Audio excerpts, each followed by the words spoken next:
Stay with me, because this man is about to get a 15-year rewind with every cheat code still loaded in his head. Quick rewind on how the world got here. In 2025, giant tombs started erupting out of the ground all over the planet. Inside them, relics. The actual artifacts from myths and legends holding real power. Society never recovered. Our guy dug his way to a jackpot, the archaist relic, a walking encyclopedia of every tomb and relic in existence. One problem, he found it too late.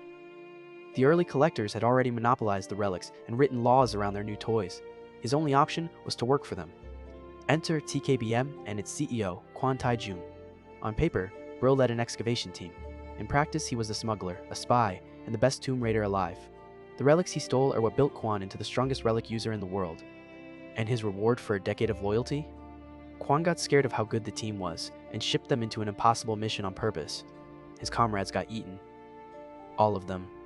So there he is, bitten in half, screaming at a snake the size of a subway line and swearing that even as a ghost he'll find a way to ruin Kwon's life. The pettiness is genuinely inspiring. Then something answers him. My goodness, you are a noisy one. A relic is talking to him, shaped like a crow, belonging to some unknown god, and it sounds entertained. The crow gives its honest review. Your body is in 2 pieces. You were born too late, and you never even got to enjoy the power you earned. Bro tells it to stop talking like it knows him. He didn't choose this life, and he's furious all over again just remembering it. And the crow decides that talent like this is too good to waste. I will give you a chance, it says. Let's see if you can truly claim the throne of the king this time.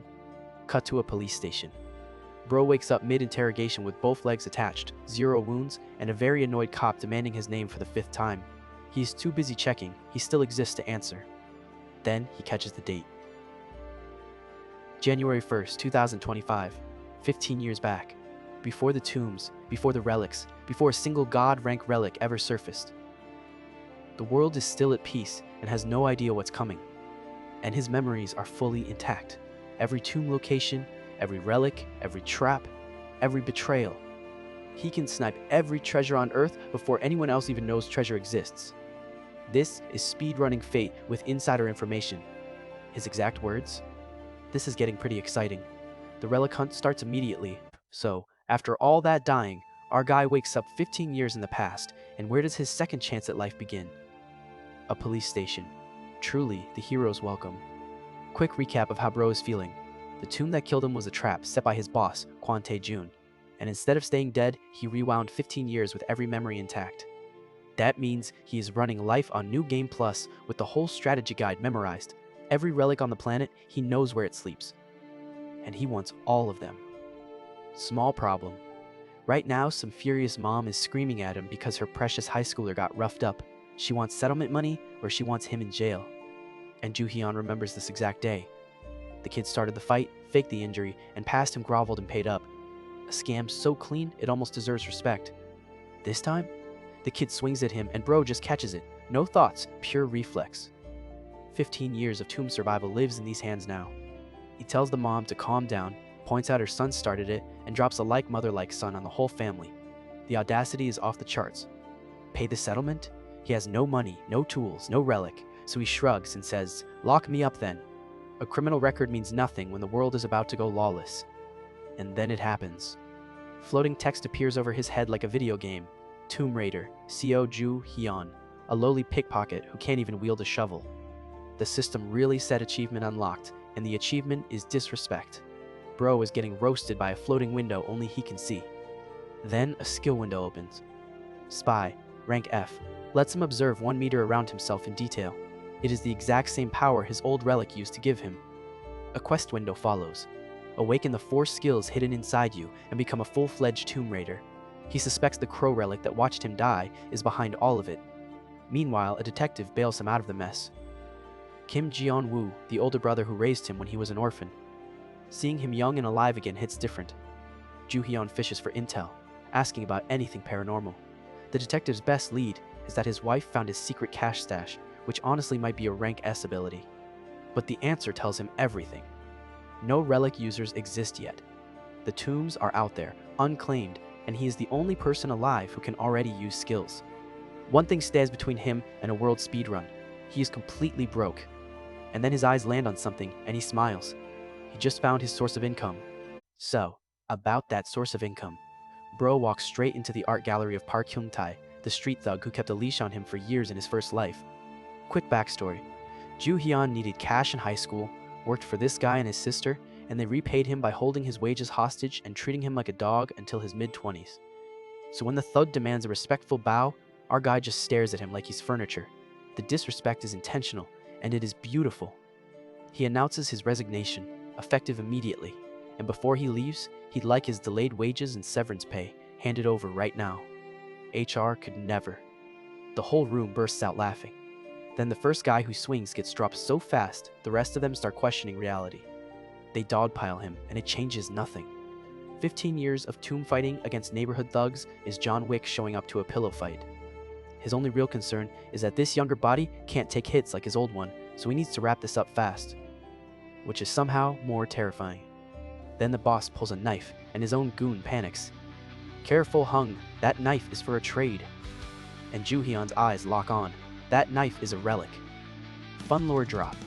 Most relics build giant tombs to lure people in, but some prefer to hide quietly inside human society, like this one, in the hands of an idiot. One disarm later, the knife has a new owner. Watch and learn, he says. This is how you actually use this thing. And the knife is loaded. It lets him see inside a human body, and it can turn him invisible. He vanishes mid-fight, and the thugs completely lose their minds. A few shallow warning cuts later, the wallet's open. Every account emptied, plus the valuable trade samples, including something they beg him not to take, so obviously he takes it. The way he flips their own extortion playbook back on them is a certified reverse card moment.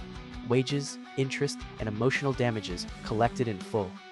Back at the gallery, big sister Park Kyung-joo hears her crew got folded and robbed by the kid who couldn't fight yesterday, and she does not take it gracefully. Her orders are simple: get it back, this instant. So now there's a gang hunting our freshly armed, freshly invisible tomb raider. For their sake, hopefully they never find him. So, about that statue, the thugs begged him not to take. An appraiser looks at it and says, it's worth maybe $50, just put it on a shelf at home. That doesn't add up. Park Kyung-tae was ready to cry over this thing, and Joo Hyun's own instincts said it was valuable. Something is off. Then his spy skill pings like a metal detector at the beach. Suspicious essence detected inside the Buddha statue. There's something I in it. He cracks it open and jackpot, but not the fun kind. Liquid drugs. The expensive kind you drip onto a cigarette. The art gallery is a front. And then the big brain moment. The siblings own hundreds of artworks. If every piece is stuffed like this one, that's a whole drug empire hiding in plain sight. So Bro does the most profitable civic duty of all time. He calls his detective Hung with one question. The reward for reporting drug trafficking, that's about 100 million won, right? Cut to the gallery, where sister Park Kyung-joo is having the worst week of her life, screaming at her idiot brother right as the police kick the door in. She plays the law-abiding citizen card. The police reply that all 600 artworks have been checked, and every single one had drugs inside. Oops! Her last hope is the warehouse storage rooms, everyone locked behind a different passcode. Impossible to open. Except the police had someone on the inside. Enter student Joo Hyun, casually opening every single door. His secret? Years ago, the different codes annoyed him, so he memorized all of them. His memory is basically a cheat code with legs. And because pettiness is a dish best served personally, he borrows the detective's phone to say goodbye. Auntie, this is why you should have treated me better. He even throws in free security advice. You should really change your passcodes every 6 months. Enjoy jail? She promises to kill him. Worth it. The fallout. The siblings are locked up, and 100 million won reward is heading to our guy's empty bank account. His detective Hyung is genuinely proud of him, which almost makes it wholesome. Funding secured. Now the real plan starts. Find the tombs, claim the relics, and beat Kwon Tae-jun to every single one before the world even knows the game exists. He walks home riding the high of victory, turns the corner, and stops dead. Where did my house go? The building is just. So, his house didn't move. A massive tomb grew straight through the apartment block, and the whole neighborhood is out front losing their minds. Joo Hyun remembers this from his first life. Back then, he was busy being a wage slave, and by the time he got home, the tomb was gone, meaning somebody cleared it. New timeline, new rules. That relic in there is his now, and whoever cleared it last time is competition. Then he spots his roommate Kim Dong-hyun with a rifle in his face and calmly walks over like a man returning a shopping cart. How dare you pull a gun on a civilian? The soldier folds instantly and apologizes. Which raises the real question, why is the military here for this instead of the police? Bro squeezes the poor guy for intel like a seasoned interrogator. The plan? They're gonna blow the tomb open with explosives. Foreign experts are supervising. Ju-hyun almost laughs. You cannot open a tomb by exploding it. This is like trying to open a bank vault by asking it nicely, except dumber and with taxpayer money. And those foreign experts?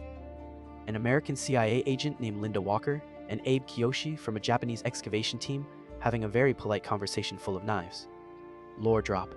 While most of the world still thought tombs were weird omens, America and Japan already knew the truth, running classified relic research and quietly smuggling relics out of other countries. So the two agencies are standing there, each guaranteeing the relic will be theirs. And our guy watches them wait around for the explosion like, oh good, they're amateurs. While the professionals wait for their fireworks, Ju-hyun walks up to the tomb wall and finds the runes carved into it. Tomb glyphs. Relics carve these to introduce themselves, like they're the main character of their own fantasy story. Certified attention seekers. But decipher the glyphs and they hand you everything. The entrance, the traps, the full walkthrough. He reads it like a morning newspaper, and the system rewards him on the spot. Title unlocked, and a new basic skill awakens. Linguistic. Rank F. Every language on Earth understood, and better. He can now hear the voices of relics and talk back. 2 skills down, 2 to go. So while 2 world superpowers babysit their explosives, one broke Korean guy quietly finds the real entrance and slips inside first. Inside the tomb, and the system immediately starts screaming. Warning, an intense aura is rushing toward you. Great start. Meanwhile, the explosion finally cracks the entrance open outside, and the CIA and the Japanese team come charging in after him. The agents shove the Korean soldiers aside with a fake warning about a second explosion, because sharing was never part of the mission. Ju-hyun hears them coming and grins. These dumbasses are actually chasing me. Time to hand out a welcome gift? He reads the glyphs, finds a water trap, and activates it, O-N purpose, on his pursuers. An entire wall of sewage water swallows the elite agents of 2 nations. Bro is speedrunning this tomb and using the level hazards as weapons. The developers never intended any of this. While they're gargling sewage, he reaches the heart of the tomb, drops his cheap knife into the water, and waits. A spirit rises holding 2 blades. Answer me this. There is a gold knife and a silver knife. Which one is yours? Ju-hyun knows this relic. The gold and silver axes, straight out of the old honest woodcutter fable. Answer honestly, get all 3 blades. The trial is a vibe check for honesty. So he answers honestly, neither is mine, then asks to check his own weapon first, takes it back in hand, and immediately stabs the trial spirit with it. The relic is baffled. You are about to pass. And our guy just goes, I never trusted you relics. Who says your reward won't turn me into a psycho? And he receives receipts. In his first life, this exact relic rewarded its honest winner with a cursed fake, and that man became one of America's worst serial killers. The honesty trial was the scam all along. Lore time. Relics run trials, grant powers, and form a so-called mutual bond with their user. But relics are built on hatred for humans. Long exposure literally makes people sick. That sickness is exactly how CEO Kwon kept Ju-hyun on a leash last time. Control the healing relics. Control everyone. Never again. So forget the mutual relationship. His plan is to beat this relic into submission and make it obey. Man versus Haunted Axe, Dominance Edition. The relic is screaming at him to stop. His answer? Let's see how much longer you can withstand this. Bro is negotiating with a Haunted Axe using violence only. Quick lesson on relic talents. There are 3. Sociability, being friends with your relic. Dominance, forcing it to obey. And compatibility, being its perfect match, like a musician with an instrument relic. Most people pick sociability because it's easy. The catch? Friendly relics slowly poison their owners. Being besties with your magic item is a subscription to terminal illness. So Ju-hyun goes full dominance. Submit, or I break you into pieces. The relic is genuinely confused. But I thought humans desired us. Not this one, buddy. And it works. The axe submits. The system hands him another title, and with it, the 3rd basic skill. Tomb Excavation, rank F. 3 out of 4. Then a second title drops. The Relic Abuser. Dominance talent, A+, oppressive. Sociability, D-, coercive. The system just called him a menace in official paperwork. Meanwhile, the CIA and the Japanese team finally reach the prize pond, following a prophecy that said to drop a relic in. They're very excited. They are also very late. Nothing happens. The pond is empty. Someone already took the relic, and there are footprints. The two superpowers just speed-ran their way into an empty loot room. Ju Hyun, watching from the shadows, considers deleting them right here. His new knife reads, Egyptian funeral knife, rank C, consumable. 54 uses left. He decides they're not worth the durability. Instead, he tells his new relic, close the tomb. And the whole structure starts collapsing on the world's finest agents while he strolls out through a manhole.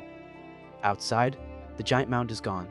The neighbors shrug and go back inside, and his roommate is amazed while our guy just wants dinner.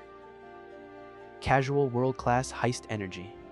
Back at Spy headquarters, Linda learns there was a second prophecy.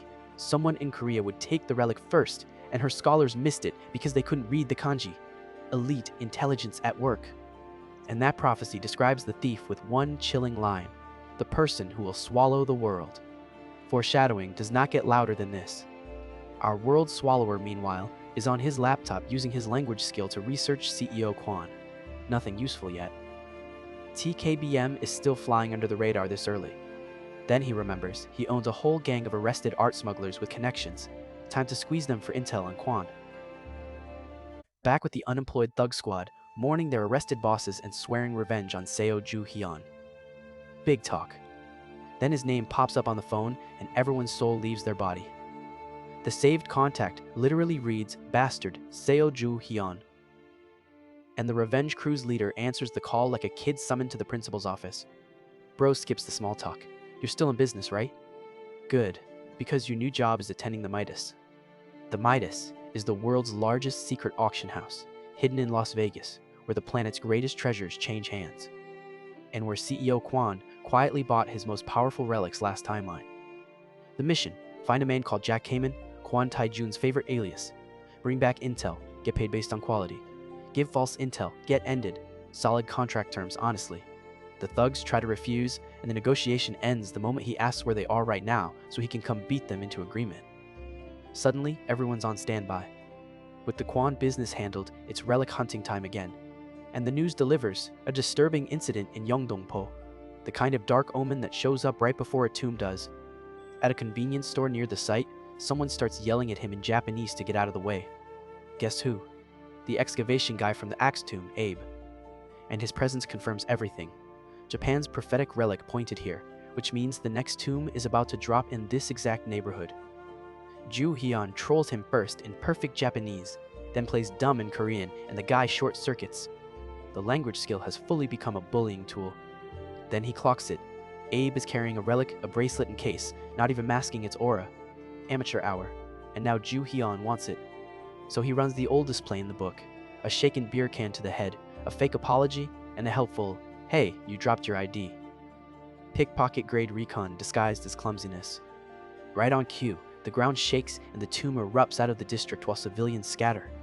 Abe smiles, exactly as prophesied. Then his phone rings with a fresh prophecy. The Korean who took the axe relic is near you. RIG-8 now.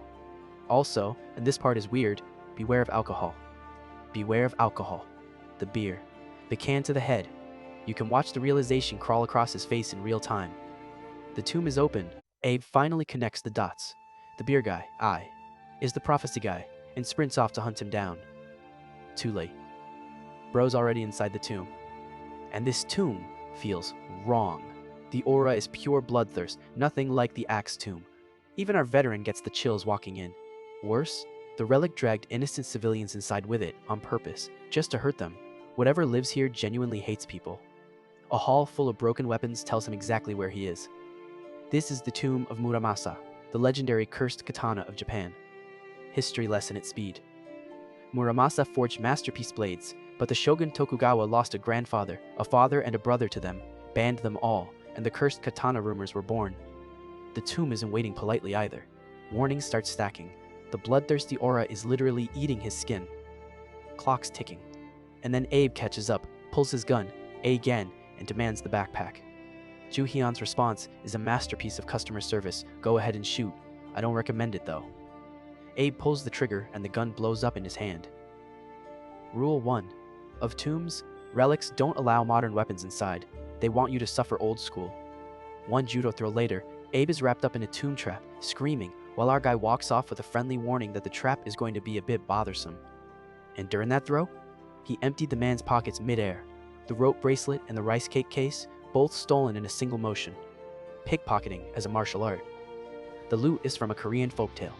The brother and sister who became the sun and moon, saved from a tiger by a rope from heaven. Not top grade, but genuinely useful. The system approves with the most insulting title yet, the Petty Pickpocketer. Reward, the final basic skill, Nimble Fingers. Touch any item and instantly know how to use it, plus better relic stealing. On brand. That's 4 out of 4. The quest completes. He's officially a full-fledged Tomb Raider now, with a mystery reward waiting at the exit. The Crow is absolutely running him like a game character, and he's decided he doesn't care as long as loot is involved. Meanwhile, Abe wriggles free and instantly rebrands himself as the heroic, trained professional here to save all the trapped civilians. The Audacity speedrun. Then a scream cuts through the tomb. A civilian stumbled into a trap, and something is coming up from below. The screaming civilian is now a possessed girl swinging a cursed knife, and the trap design is nasty. Touch the knife, join the possession. Every death makes the exit bridge grow. A literal sacrifice engine. And guess who fed the civilians into it? The survivors say the Japanese guy sang some weird song, cleared his own path, and told them they all needed to die to protect a secret. Abe went full villain on the orders of that prophetic relic user. Ju Hyun files that away for later, then gets to work. The stolen rope relic gets its debut. Go subdue her. It snakes out, wraps the possessed girl mid-lunge, and the knife problem becomes a gift wrapping problem. The knife relic starts barking orders. Kill all the humans. Bro checks its stats. Rank C, not even decent, and pockets it like loose change. Where's the boss relic of this tomb? Meanwhile, Abe is celebrating in the treasure room, calling himself a genius, right up until he realizes every sword in there is a fake. He can't find Muramasa. Then the civilians he left to die walk in behind him, fully alive and extremely motivated. The beating that follows is community service. Ju Hyun points his gold axe at the pile and says, "Locate the valuable." It lands on a busted, rusted blade. Abe walked past a dozen times. That wreck is Muramasa, hiding its true form. The cursed sword wakes up with demands. My body is broken. Offer me 10 human sacrifices, or be buried here forever. Real final boss speech energy. The room goes cold. 10 of us have to die? And Ju Hyun just sighs. Weapon relics are always like this, and says the 2 words this sword has never heard. I refuse. Then he grabs the legendary cursed katana of Japan and starts beating the arrogance out of it. Submit, or I shatter you into pieces. The sword that demanded blood is now screaming for mercy. Muramasa folds. Tomb. Cleared. The relic abuser title has never been more earned. He ropes the civilians out safely, then catches Abe trying to sneak into the crowd. The man switches to bribery instantly. Work for Japan. Earn 10 billion yen. We even have the prophetic relic. Future guide. And in his desperation, Abe drops the bomb of the season. The team that operates Future Guide? The famous TKBM group. Kwon Tae-jun has Japan's prophecy machine in his pocket. Thanks for the intel, dumbass. Then he drops the man who tried to sacrifice 10 innocent people while the crowd screams. New problem. His growing relic collection will not stop screaming death threats at each other in his room, so he handles it with veteran parenting. Muramasa gets dunked in the toilet. But under the comedy, there's a real cost. His arm is wrecked. Skipping the trials and force-dominating relics damages his body every time, and the stronger the relic, the worse it gets. He knows this path will eventually break him. He also knows the alternative. Trusting relics is how you get betrayed and killed. So, domination it is. Then the quest reward finally arrives, and it's a choice. The path of domination or the path of sociability. The Crow is making him commit to a build. One glance at his mangled arm, 0 hesitation. Domination. This man would rather fistfight every cursed object on Earth than make a single friend. His reward drops out of thin air. A single silver pill, rank unknown, consumable, food type. And his risk assessment is incredible. If I die eating this, that's my fate. Down the hatch. Jackpot. His shredded arm knits itself back together on the spot. The Crow fed him a healing relic, the rarest, most valuable class of relic in existence. And then the real prize. A new window. You have withstood the poisons of relics. Skill discovered. Tolerance. Immunity. A skill he has never even heard of in 2 lifetimes. Remember, relic sickness is the disease every user dies slowly from, the leash Quan used to control the world. If Ju Hyun is genuinely immune, he just uninstalled the game's biggest debuff, a cheat made only for him. Meanwhile, the tomb incident hits the news, 50 witnesses talk, and the Japanese excavation team gets exposed internationally. China, Russia, and America all pile on demanding answers. Diplomatic disaster speedrun. In a Japanese boardroom, team leader Mori Hiroyuki is getting flame-broiled by his government over the scandal and Abe's death. His defense? They can finally track the Korean from the prophecy, because Abe was marked by the future guide, and he made contact. The relic can now partially read Ju Hyun's position. And the research to fully weaponize it? Funded heavily by TKBM, the noose is being built. The order comes down, eliminate that Korean. Our guy has officially graduated from nuisance to national target. Back home, his henchmen report from Vegas. 3 different auction attendees are using the name JK. Fine, he'll come inspect them personally. And right then, a window flashes. You have been marked by a rank S relic. Your future is now being read. The hunter can feel the crosshair, and honestly, it just pisses him off. Time for the Future Guide's file.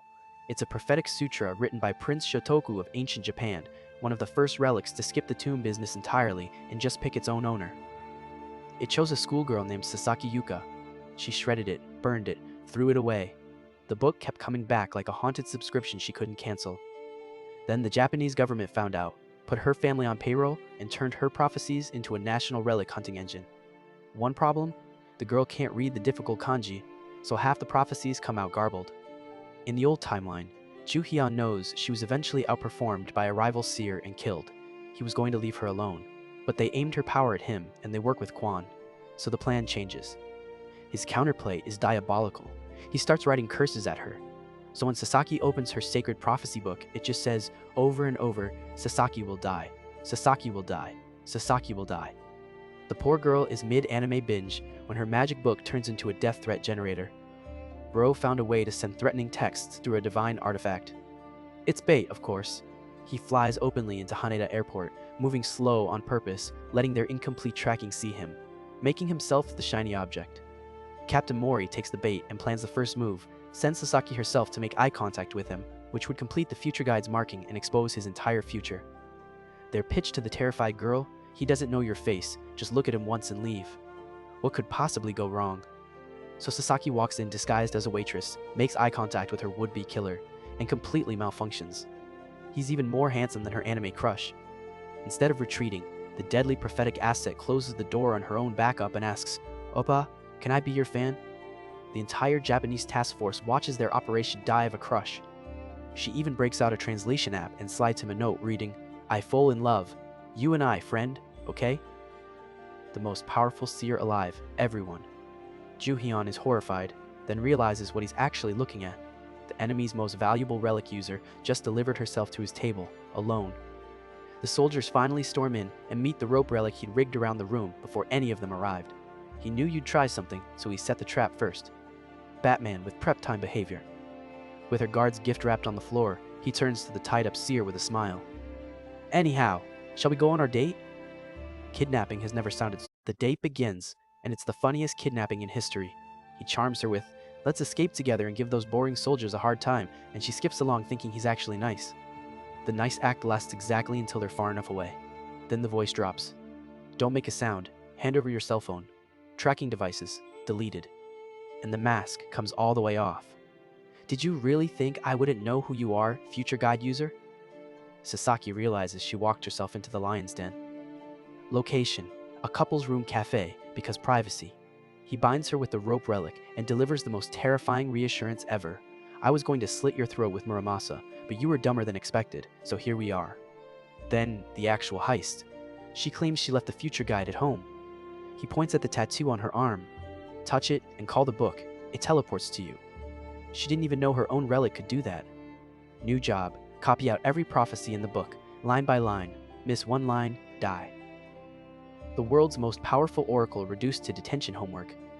Why not just steal the book? Rank explanation time. Pandora's classification runs from antique junk up to SS God tier. The future guide is rank S, legendary, a full rank above Muramasa.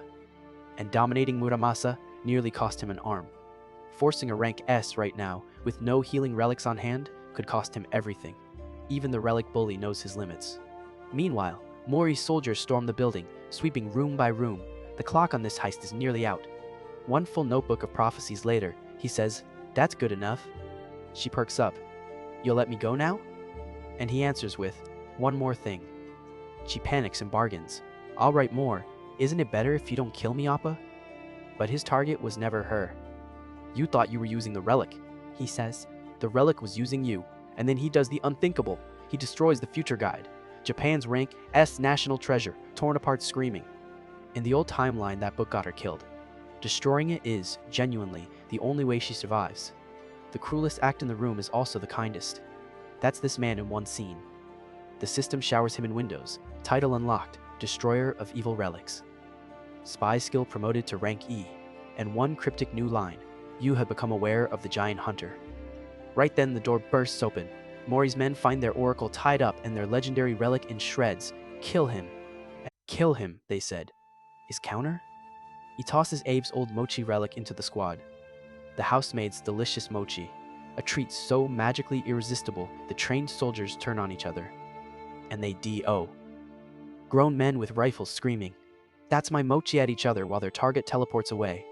Because the mochi also teleports its user. The perfect escape relic, apparently. Safely out, he cracks open his stolen notebook of prophecies. Since TKBM funded the future guide, there's a real chance it saw something about CEO Kwon himself. And there it is. In 1 month, head to the underworld of the place ripe with greed. There, the omen of the world's greatest calamity shall begin. Place ripe with greed, underworld. That's the Midas auction house under Las Vegas, where his henchmen already found 3 attendees using the initials JK. The calamity part is worse.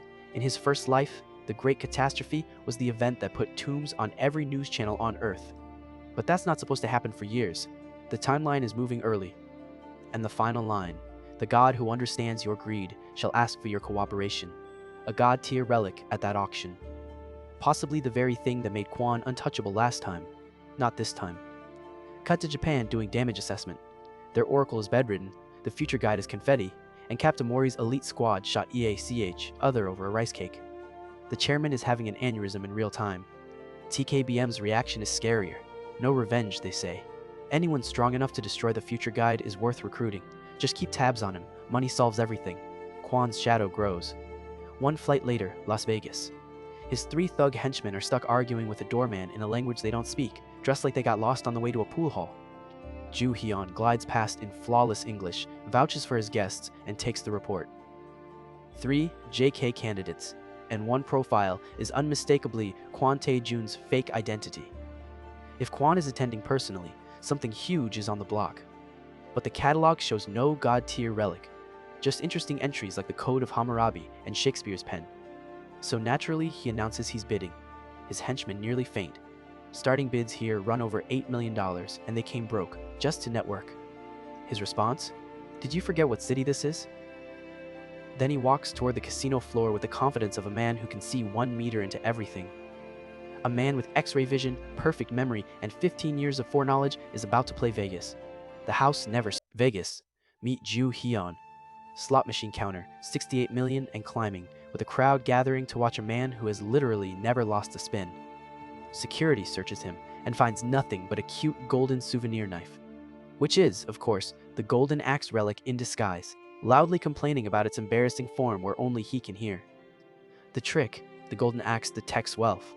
It smells which machines are loaded and which casinos pay out best. This isn't gambling, it's a guided tour of free money. The security team's official conclusion, "Sir, it seems you are just extremely lucky." The single most expensive sentence that casino has ever spoken. Cash out time produces a pile of money so large, his henchmen declare themselves millionaires on the spot. His correction is instant. "That money isn't for you guys." They beg him to just take the fortune and go home. But the money was never the point. It's ammunition for the auction, and outbidding CEO Kwon takes deep pockets. Even the axe is having the time of its life, cackling about the smell of despair in casinos. The system agrees. A rare notification pops up saying his relic's sociability actually ROS. Vacation destination, approved by Haunted Axe. Ju Hyun's take is darker. Casinos are heaven for relics because human misery feeds them. He wants the money and a fast exit, nothing more. Then his bag starts thrashing. The silver axe is screaming, it's coming soon." And its specialty isn't wealth, It's detecting threats to its master's relics. Right on cue, the whole casino melts down at once. Fights at the tables, machines toppling, stolen purses, fortunes evaporating. A wave of pure bad luck rolling across the floor. And at the center of the chaos, a stunning woman the crowd mistakes for a celebrity. Ju Hyun takes one look and orders an immediate evacuation because he knows her. Irene Hilton, youngest daughter of the Hilton banking family, and in his first life, one of the god-tier relic users, the absolute apex of the relic era. God-tier users earned god titles. God of Fate, God of Conquest, God of Wealth. Irene's title? The God of Failure. Everything near her is cursed with catastrophic misfortune. Bankruptcies, dead companies. She once caused a global financial crisis just by existing. She's a walking market crash, and she's walking toward him. He runs. She chases. His system howls, warnings, relics taking damage, durability draining just from proximity, and then she catches up and politely asks, "Will you please listen to what I have to say?" Oh no. Real quick before the next chapter, if you're enjoying this recap, drop a like and subscribe. It genuinely cornered by the God of Failure. His screen is a wall of warnings, relics taking damage, luck overwritten, everything you roll will fail. Standing near her is like holding a losing lottery ticket that updates in real time. And what does she want? She heard about the jackpot streak, and she wants to know his secret to good luck. The unluckiest woman alive asking the human cheat code for tips. He flat out denies everything and walks. His henchmen, blinded by the Hilton name and dollar signs, chase her down to network and immediately eat the misfortune aura. One of them folds a man with a stray elbow by pure cursed accident. The other doubles over in pain. Ju Hyun drags them off with strict orders. Stay away from that woman. Guard the money. At the auction house VIP entrance, an unpleasantly familiar face is bullying commoners out of the way. Yoon Si-woo, CEO Kwan's right-hand man. And behind him, the man himself, Kwon Tae-jun. The boss who fed Ju Hyun and his whole crew to a tomb, face to face for the first time since dying. Every dying promise floods back. I'll chase you to the end of hell. But Kwon walks right past without a flicker. He doesn't recognize the man he murdered. Not yet. So the vow gets quieter and sharper. Every relic you came here to buy, I'm taking. The winner will be me this time. Then chaos rolls in behind him like weather. Crashing stocks, dead phones, ruined travel plans. Irene tracked him through the crowd, apologizing her way through the wreckage she causes just by existing. And when he snaps at her, she says the saddest thing possible. You're right, that is my problem. Everyone around me suffers. I want luck like yours so the people near me can be happy again. This is the future God of Failure, destroyer of economies, and she's just a desperate rich girl who hates her own curse. Ju Hyun's worldview takes a small dent. Then his system starts singing. Exposed to a god-tier relic's presence, your tolerance has ACT evaded, and it's increasing. Her curse is literally training his immunity like a gym membership. The math changes instantly. Standing near her levels his unique skill, and her aura sabotages every rival bidder in the building. The walking disaster is a strategic asset. Proof of concept, across the hall, Kwon is screaming about his Chinese factory suddenly catching fire. He has no idea the God of Failure exists yet. The enemy of my enemy is my walking catastrophe. So he accepts her deal. Luck lessons, terms to be discussed, and she instantly buys her way into the auction to tag along. Irene Hilton has joined the party. The auction begins, and within 3 minutes of Irene walking in, half the attendees have fled to deal with sudden, personal disasters. She is crowd control in heels. Kwon stays put, though, factory fire and all. Whatever he came to buy matters more than a burning building. Noted. Meanwhile, Ju Hyun studies his cursed companion. She has no idea relics exist, which means the misfortune relic latched onto her without consent. The future tyrant he remembers might just be this kind girl after years of corruption. Then she says something dangerous. Just having someone believe her made her super happy, and the moment her mood spikes, the entire building shakes. New horror unlocked. The happier she gets, the stronger. The misfortune aura blasts. His relics start screaming that they're breaking apart. Her joy is a weapon of mass destruction. The silver lining is literal. His tolerance skill is speed leveling under the barrage and hits rank E, resistance to auras, attacks, and serious illness, all climbing. She's an involuntary training arc.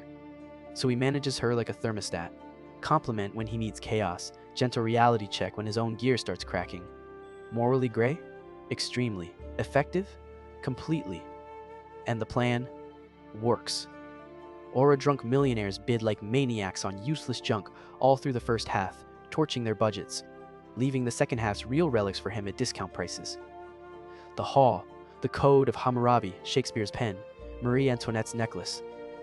Kwon grabbed a few, all ones. Ju Hyun knew were duds and happily conceded. Knowledge beats money. But the prophesied god-tier relic never showed until the surprise final item rolls out. A mysterious almond sapling, loudly complaining about the fake sunlight. That is Qin Shi Huang's elixir plant, the Emperor's legendary elixir of life. A god, TIER healing relic, sitting on a Vegas auction stage with a starting price of 200 grand. And Ju Hyun knows it personally. In his first life, this plant's fruit was the only thing keeping his relic sickness at bay. And Kwon owned it, paying him in fruit instead of money. It was the leash around his entire life. If Kwon takes it home again, the old timeline starts reassembling itself. That cannot happen. The bidding war ignites, and Kwon nukes the room, $10 million. Even his own aide chokes. Money is the one battlefield where Ju Hyun cannot outgun him. So he turns to the human financial catastrophe beside him. New deal, I fix your luck. You win me that plant. Because when it comes to money, Irene Hilton, the bidding war goes nuclear. 50 million. Kwon slams down 100 million, and Ju Hyun quietly taps out. That's past his casino winnings. Time for the substitution. Enter Irene Hilton, $150 million. The room loses its mind. Kwon's own aide begs him to fold. That's Hilton money, sir. Their wealth is unfathomable. Kwon rages to 220 million. Irene answers 300 like she's ordering coffee. Final, the elixir plant goes to Irene Hilton for $500 million, and Kwon has to be physically restrained. Watching the man who owned his life lose his lifeline in a bidding war? Priceless. Well, $500 million technically. Now Irene wants her side of the deal. How does he fix her luck? Magic charm? Lucky rabbit foot? His answer, nothing gets ADDEED. Something gets taken out of you. His secret plan being, of course, that extracting her misfortune relic also means he pockets a god-tier relic. Therapy with a finder's fee. Quick relic taxonomy.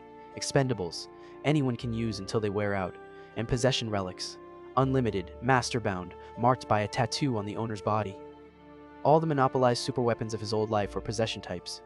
Irene has the tattoo. But when she shows him a photo of it, his confidence dies on the spot.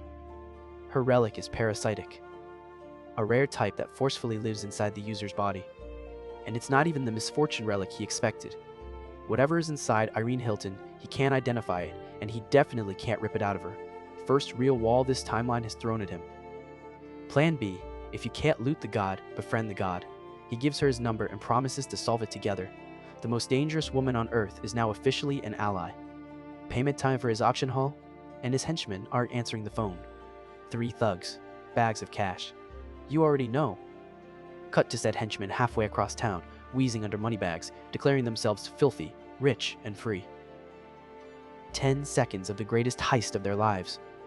Second 11, a shadow falls over them. You dare take my money and flee? The golden axe smells wealth, geniuses. You stole a homing beacon. And to make the lesson stick, he unveils today's new toy. What looks like a foot-scrubbing stone unfolds into the Code of Hammurabi, the original law of an eye for an eye. Whatever the enemy does to you, this relic returns in kind. The perfect counter. I will answer your betrayal, he says, with another betrayal. Court is in the Code of Hammurabi does more than reflect attacks. It's a book of law, so Ju Hyun tests whether it can bind future behavior too. Spoiler, it can. One flash of an ancient stone pillar later, his 3 would-be thieves are legally bound. Betray me again, and your body gets ripped to pieces. He cheerfully calls it a slave contract. But the terms are honestly decent. Work properly, earn more than you tried to steal. The thugs go from hostages to salaried employees in one conversation. Union benefits, not dying. Their first assignment, next morning, babysit a $500 million screaming houseplant. Raise it, breed it, do not drop it. And here's the twist. The plant likes them. The elixir plant hates dominators like Ju Hyun, but these soft-hearted idiots have naturally high sociability. He accidentally hired the perfect plant nannies. Also, he got 0 sleep because the god-tier sapling screeched at him all night. The strongest healing relic on Earth is a colicky baby. Then his phone rings from a number burned into his memory. I am TKBM's CEO, Kwon Tae-jun. The devil dials direct. Kwon wants to talk about the almond sapling. Ju Hyun's reply is art. Nothing to discuss. I'm busy. Goodbye. And hangs up on the most powerful man in Korea mid-sentence. TKBM headquarters detonates. He hung up? On the president? Meanwhile, our guy goes back to watering his plant. The disrespect is medicinal. But Kwon confirms what we feared. Of every relic he's ever seen, the sapling's aura is the strongest. At his right hand, Yoon Si-woo volunteers to get it back, requesting company relics and permission to get his hands dirty. Ju Hyun knows exactly how Kwon operates. Whatever he wants, he takes. An ambush is coming. So instead of hiding, he walks around in the open, bait on legs again. The silver axe starts buzzing. The pursuit is live. And the pursuer is Yoon Si-woo, working completely alone, carrying a faintly glowing relic. They still think he's a commoner. Yoon approaches thinking, He, set the trap. Excuse me, are you Seo Ju Hyun? And bro just ignores him. Completely. Twice. To his face. The polite corporate mask cracks in record time. Are your ears deaf? And Ju Hyun calmly lectures him on manners like a disappointed teacher. Psychological warfare, kindergarten edition. And up close, the relic aura on Yoon reads loud and clear. 2 hunters, each convinced the other is the prey. And Ju Hyun has already decided that one tracker. Kwon sent one guy. Ju Hyun takes it as the insult it is and decides the tax for underestimating him is every relic Yoon Si-woo is carrying. And he knows this man from the old timeline. Disowned rich kid, giant inferiority complex, worships Kwon for giving him status. Poke the complex and he detonates. So, the poking begins. Oh right, I remember you from the auction. The loser sucking up to that old geezer. Yoon's blood pressure achieves liftoff. Here's the science. Relic control depends on the user's mental state. Every insult literally drops Yoon's stats. Trash talk is a combat mechanic. Then maximum cruelty. He offers to hand the plant over if Yoon just asks politely. And the proud heir actually swallows his ego and asks nicely, Pew, ha ha ha. You seriously believed me? Fully broken, Yoon reaches for his trump card relic, and it fizzles. His control rank has crashed from C to D mid-tantrum. The system literally posts his humiliation stats. Ju Hyun plucks the relic out of his hands, and it instantly switches teams. Your control isn't bad, I'll be in your care. Even his own relic wanted a better boss. The relic, the voodoo priest's zombie powder, rank A. Born from the old belief that sinners become zombies, touch it or breathe it, and you black out into a mindless puppet. And yes, he uses it on its former owner, getting used by your own relic, poetry. The aftermath makes the international news. A Korean man detained in downtown Vegas for an impromptu strip show. TKBM's department leader publicly zombie waddling through the city. The scandal reaches Korea by morning. Kwon is apoplectic. His name is attached to this circus. Yoon's relics are gone, and the culprit is obvious. His conclusion, Seo Ju Hyun, is either backed by an organization or dangerously skilled himself. His next move is smoother. Send the lawyer. In Kwon's words, a bratty kid quiets down when you give him candy to suck on. He has no idea who he's dealing with. Airport inventory check, and the haul is absurd. Funeral knife, gold and silver axes, escape rope, Muramasa, Hammurabi's code, Shakespeare's pen, Marie Antoinette's necklace, the elixir plant, zombie powder, and 2 bonus relics looted off Yoon. From broke intern to walking relic armory in 20 chapters. The Vegas arc paid out like one of his rigged slot machines. And right at the boarding gate, a sharp voice. Seo Ju Hyun? I am TKBM's exclusive lawyer, Lee Jin-ah. Kwon's second blade, delivered with a smile. So, TKBM's answer to getting robbed is to send a lawyer with a job offer. $100 million down, a yearly salary, total freedom. Ju Hyun reads the fine print in half a second. That's a slave contract with a nice font. He says no, and the polite mask comes right off. She explains, very calmly, that people associated with him tend to disappear without a trace. Cute little critters dying in the market, that whole speech. Bro leans in with advice of his own. When you pick a fight, choose your opponent wisely. Because the only person disappearing today is you. And out comes the zombie powder. She calls his bluff. You'd never use a relic in public. Your kind wants relics kept secret.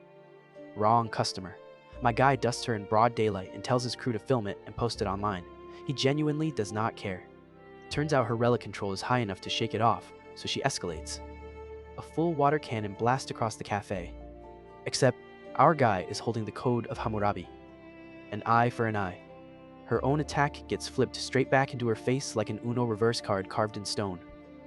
Then the silver axe comes out, and she folds instantly, begging for forgiveness. He's not going to kill her. The axe just destroys everything valuable she owns. Somehow, that might be worse. Meanwhile, the police radio outside reports a naked woman harassing bystanders near a cafe. That's the second TKBM executive this week doing an involuntary public breakdown because of one man with a grudge.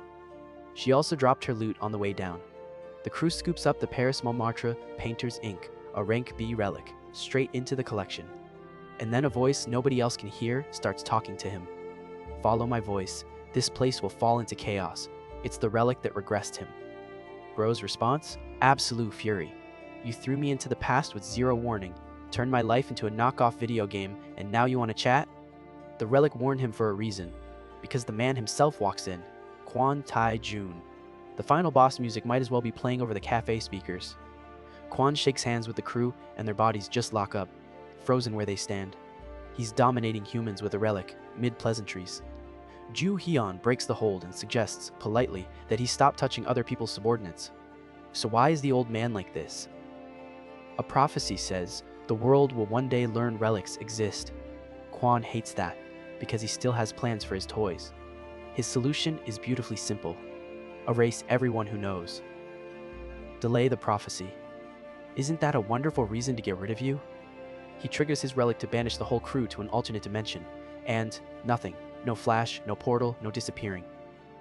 The old man's confidence starts buffering, because Ju Hyun is holding it up like a car key. He pickpocketed the banishment relic off Kwon mid-conversation. I'll use it well, he says, and the look on the old Kwon is screaming about his stolen relic, and Bro hits him with pure criminal logic. Should have done a better job protecting it. The system fully agrees. Pickpocketing skill ranks up, new title unlocked, pickpocketing that even amazes. The gods. Achievement unlocked, felony edition. Appraisal on the stolen goods, God's lonely invitation, an SS God tier relic. One problem, his domination control is still too low to actually use it, so no shipping the geezer to another dimension today. Tragic. And Kwon has backup. Our guy runs the intel from his first life. The Conqueror's relic, mind control that demands absolute obedience, hidden somewhere inside Kwon's actual body, plus an armor relic on top. The man is a walking fortress with a mind control cannon. Kwon powers it up right there in public. Witnesses? Just a few more people to deal with afterwards. He's decided Ju Hyun is too dangerous to leave alive, and secrecy just stopped mattering. Then a relic voice cuts in with a warning. This is a dangerous place where vicious jackal dogs lie asleep. Keep flexing your power and they wake up. Kwon hears jackal dogs, does the math on Egyptian mythology, and lands on Anubis, a god of death relic, right under his feet. His takeaway? After I finish you, I'm taking that one too. The greed has no off switch. The ground answers for itself. The whole block starts ripping apart like an earthquake with a personal grudge. Warning windows start spamming about deadly Egyptian auras, and our guy goes cold. This is the Great Catastrophe.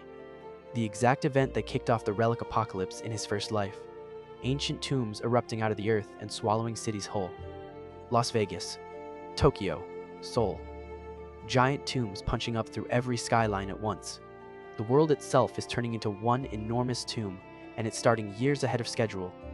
The crew is losing their minds, and Bro delivers the news like a weather report. Nothing much, we're just trapped inside a deadly tomb. Courtesy of the senile geezer over there, who wouldn't stop showing off. The only exit is to clear the tomb. Last life, a catastrophe tomb, took him 3 months. But he's a different man now, and they're spawning at the core. So the plan is simple. Walk up and meet the master of this place. Kwon, reading the room at a negative level, announces nobody leaves without his permission, and crushes everyone with the Conqueror's relic again. Escape plans can wait until after he kills them. Priorities of a true CEO. And then the actual owners of the tomb show up.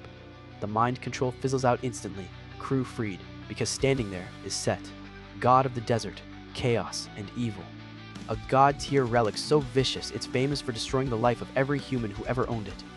Next to him, a black hound that can only be Anubis, god of death and tombs. And around its neck, the crook and flail of Osiris. 3 god-tier relics in one room. No wonder Bro's first life was wall-to-wall tombs. The gods debate giving the humans a proper trial. Set's contribution, forget the trial, I'm already mad, I have to share air with these humans. He charges in first, while the system quietly notes Ju Hyun's immunity is rising. First god fight of the new. The 3 gods open with pure aura, and it's a massacre. The crew starts bleeding on the spot. Even Quan is coughing up blood through his fancy armor relic. And in the middle of it all, one man stands there completely fine.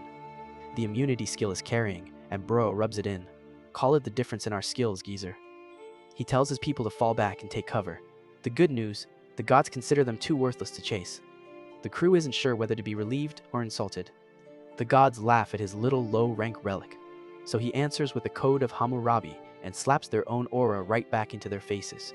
Divine beings damaged by their own attack because they only checked the rank tag. Here's the thing though, the gods refuse to use their real skills because every skill burns lifespan. And then Anubis catches a scent on our guy and freezes. The crow, the traitor god who helps humans, the one that's supposed to be sealed away. That's the thing that regressed him, and a god just smelled it on his skin. Meanwhile, Set and Anubis start arguing with each other because in the actual mythology, Set murdered Osiris out of jealousy, and these relics inherited every bit of that family drama. Bro takes notes. Divided attention means opportunity. Anubis decides he's the only adult in the room and handles it himself. The ground shifts and a giant scale rises up. The scale of judgment. This is his ultimate trump card, a trial. And Bro walks in holding the strategy guide from his past life. He met the Anubis Relic's original user back then. The trial is 42 questions. Answer no to every single one and you pass. Pass it and Anubis belongs to him.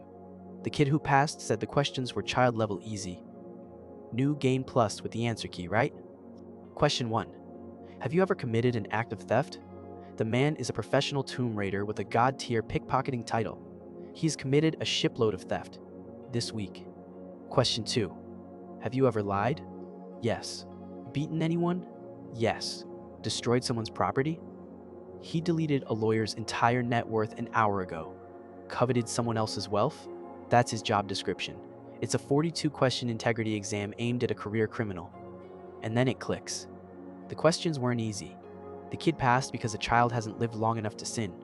The trial was never designed for adults, let alone this particular adult. Verdict comes in. Your heart is heavier than iron. Stay in hell where you belong. The floor swallows him whole, mid-objection. He lands hard in a pitch-dark pit, and it is not empty. Monsters on every side, closing in. He plants his feet and yells at them to come all at once. They do. There's way too many. Full you died screen energy. Buried under the swarm, one thought surfaces. Am I really going to die again? Second life, same ending. That's the fear he never says out loud. And then a voice cuts through the dark. You look like you are in need of some help, human. Quite foolish indeed. A flash, an explosion, and somebody just entered the pit. The savior in the pit? It's the crow. The same relic that rewound his life. Bro asks the obvious question. How are you here? This is the past. The answer is, peak cryptic bird. It doesn't matter what timeline it is. I am one. Oh, and those gods up there? They're after me again.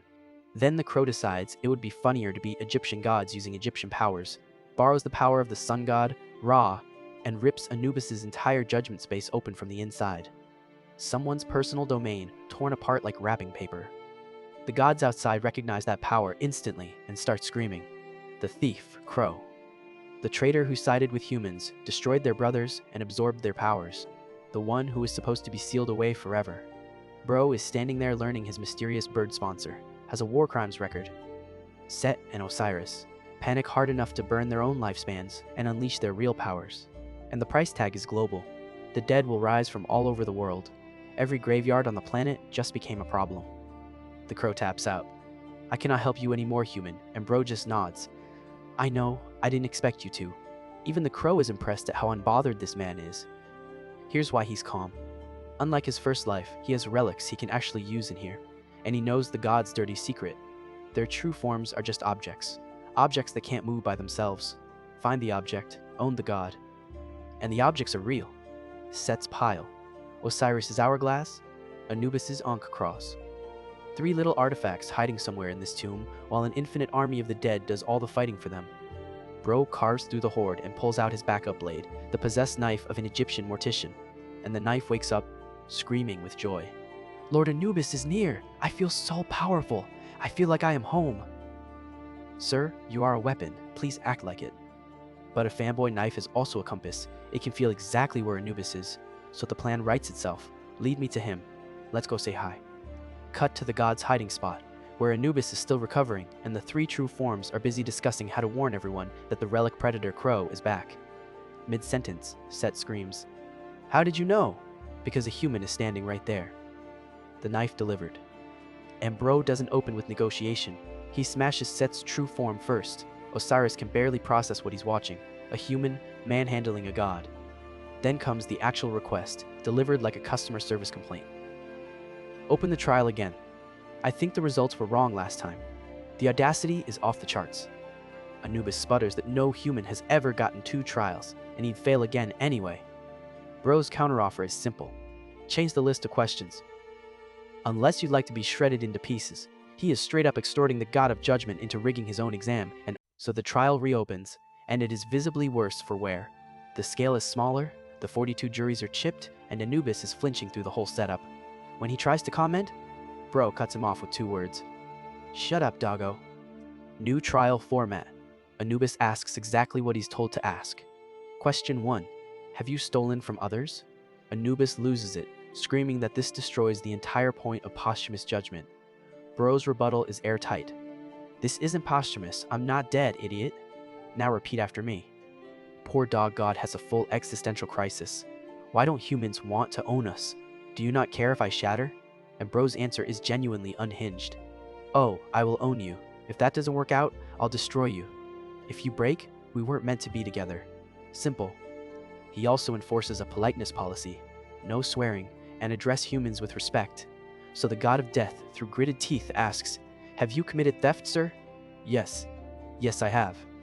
All 42 questions get rewritten in his favor. He answers yes to every single one and passes. Anubis is on the verge of actual tears when the windows drop. The Great Tomb has completely surrendered. The Anubis relic is his. The level up spam goes crazy. Dominance over Egyptian relics up. Tolerance against death relics promoted to rank C. 2 new titles, Tomb Raider and, because of how he passed, Dishonest Tomb Raider, which boosts his theft stats. Even the crow is cackling somewhere in the background. Then he orders his brand new god to shut the whole thing down. The giant tomb crumbling off the face of the earth because its owner got bullied into a contract. Fresh air at last. Outside, Quan has watched all of it and quietly rewritten his whole plan. This is no rookie I can dispose of. If I can't kill him, I must have him working for me. So the man who tried to murder everyone an hour ago now apologizes for being rude and offers a partnership. Utmost support from TKBM. You deserve bigger oceans. Bro catches the slip instantly. You said work for you while pitching work with me. He lays out exactly how this goes. You invest, you squeeze results out of me, and you throw me away the day I stop being useful. You'd make a dog laugh. Quan keeps selling anyway. I simply own more than you do right now. You scratch my back, I scratch yours. Relic hunting is dangerous alone, and if you get hurt, my company has hospital connections. The man who fed his whole team to a snake is now offering health insurance. And Bro remembers the Bosniakia Rosica, the cure for his disease, which Quan dangled over him in his first life like a dog treat to keep him enslaved. So instead of answering the pitch, he slices Quan's neck open mid-sentence. The neck reattaches. Blood crawls back into the body. Tissue stitches itself shut like a Wolverine healing factor. This is Quan's defense relic, the body of Achilles, dipped in the Styx River, presumed god level.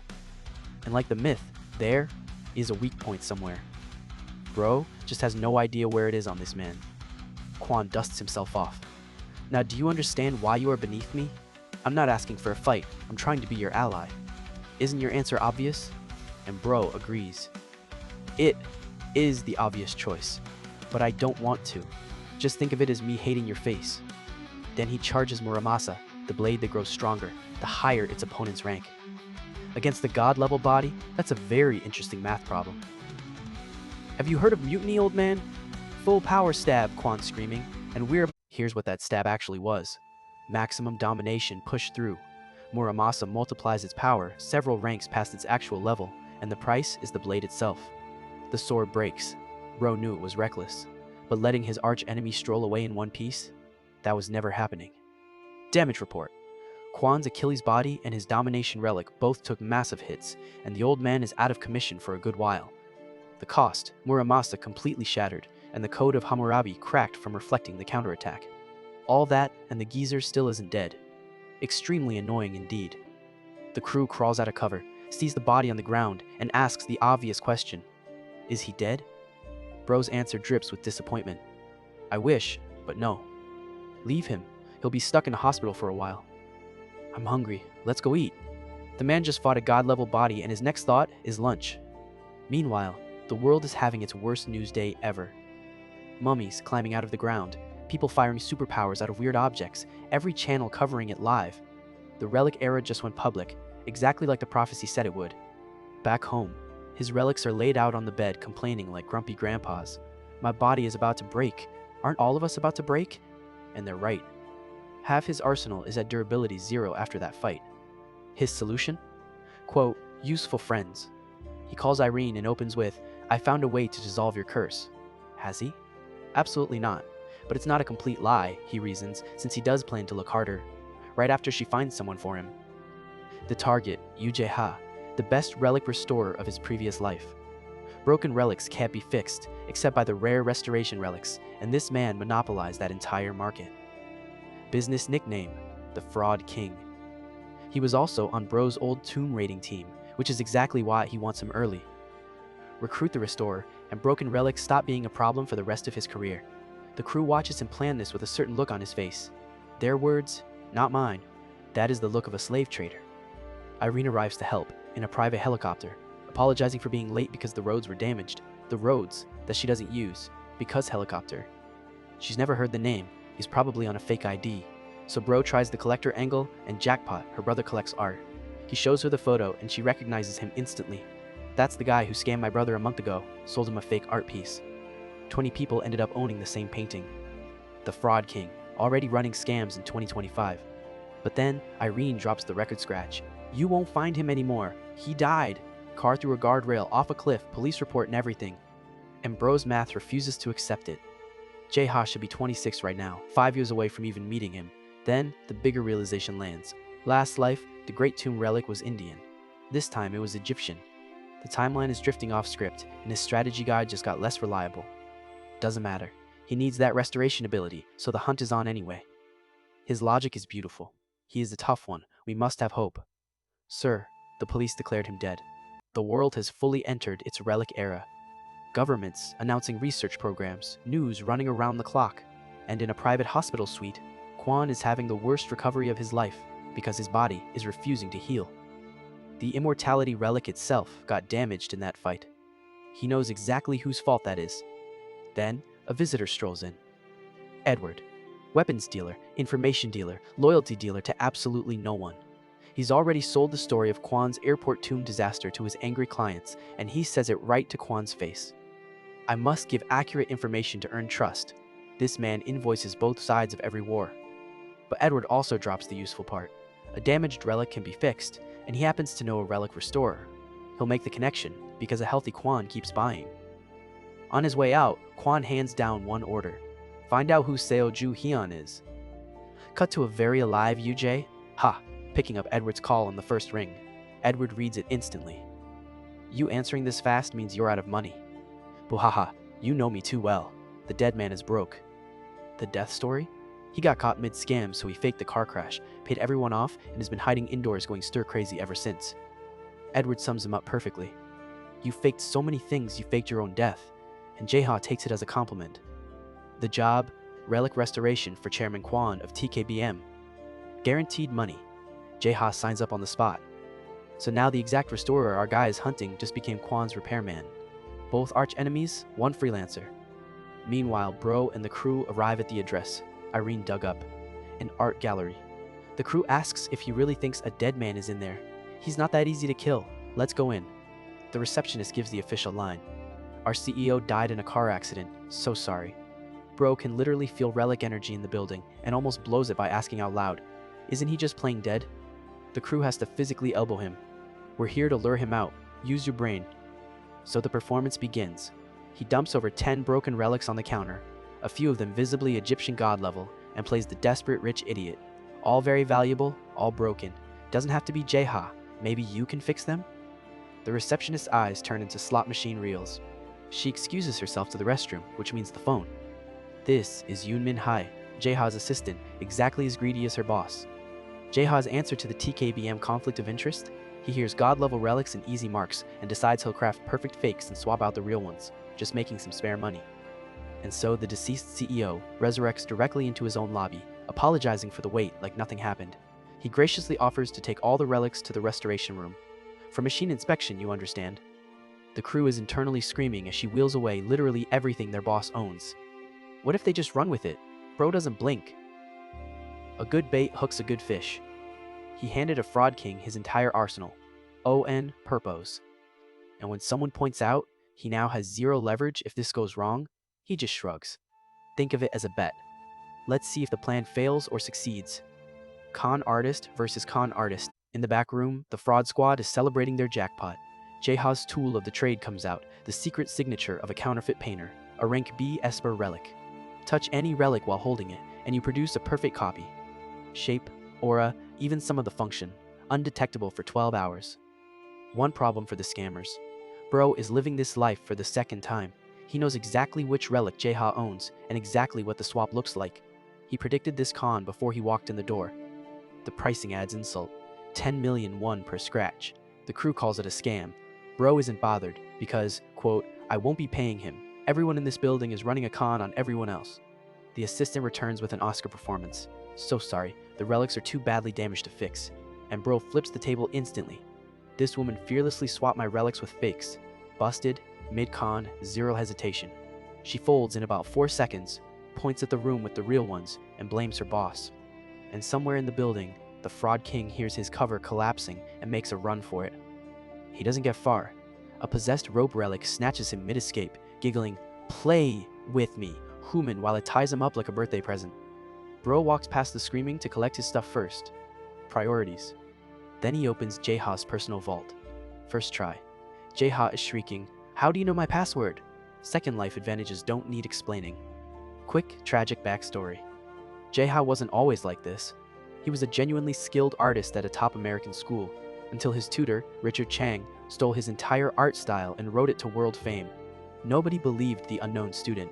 He lost everything and started using his talent to scam people instead. That's when the counterfeit relic found him. Bro would love to have a civil recruitment conversation.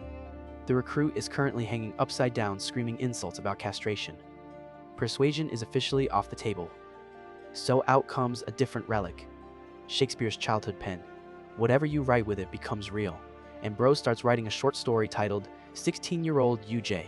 Ha suffers near-death pain, source of pain, between his legs. The literary criticism is instant and very loud. Jaeha goes from death threats to, "I'll do anything, please spare my life," in one paragraph. The pen is mightier than the sword, medically proven. Then the contract comes out. Master and slave. Jaeha objects to the wording, so Bro offers a friendlier term. Exclusive contract. 0 restoration fees, on call forever, no outside clients, enforced by the code of Hammurabi if he breaks it. It's a slave contract with better branding. But read to the end, because it's not all bad. $6 million signing fee, a bonus per restoration, plus food, housing, comfort, and safety all covered. Where on earth do you find a deal like this? Jaeha's counter-argument is to sprint out a second door. The rope retrieves him. Bro's private note, the contract binds the body, not the heart. He needs real loyalty eventually, because this scammer is destined to obtain a god-level relic in the future. Long-term investment secured by rope. And the first order of business under new management? Jaeha calls Chairman Kwan, "Sweet as honey? I heard you wanted a relic restored? I'll do it." Kwan hangs up delighted, saying things are finally working out. The old man has no idea his new repairman reports to his worst enemy. Kwan is mid-celebration about his new repairman when the phone gets answered by the wrong voice. My, if it isn't President Kwan. Too bad for you, UJ, Ha is my exclusive repairman now. Have fun finding one for yourself. You can hear the old man's blood pressure through the receiver.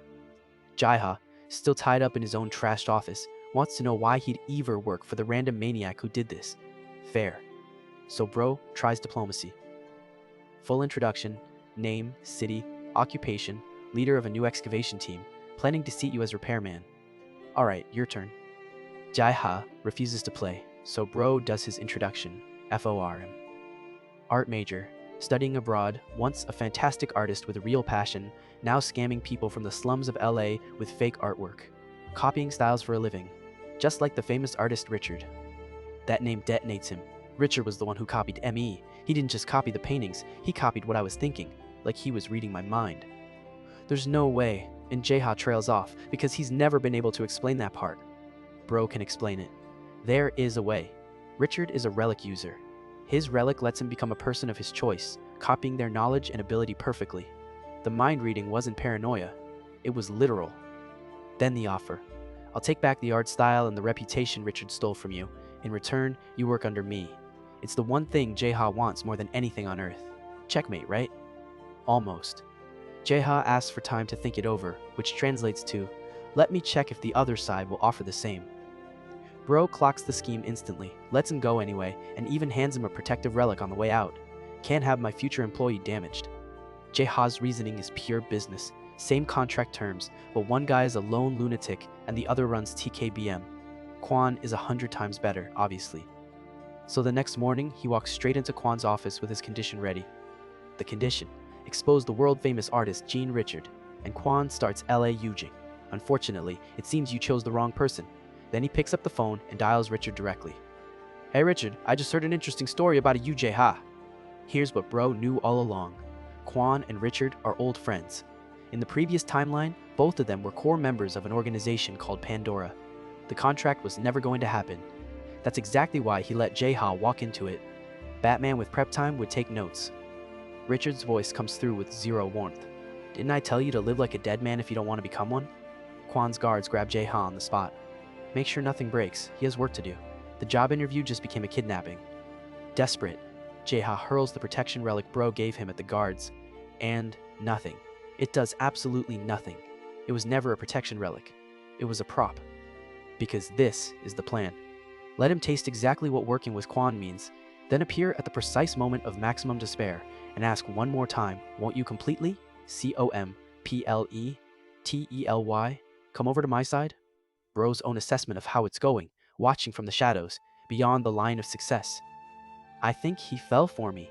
The rescue is already scheduled, and Kwon is right on schedule. The wall explodes. Operation Rescue, Jaeha is live.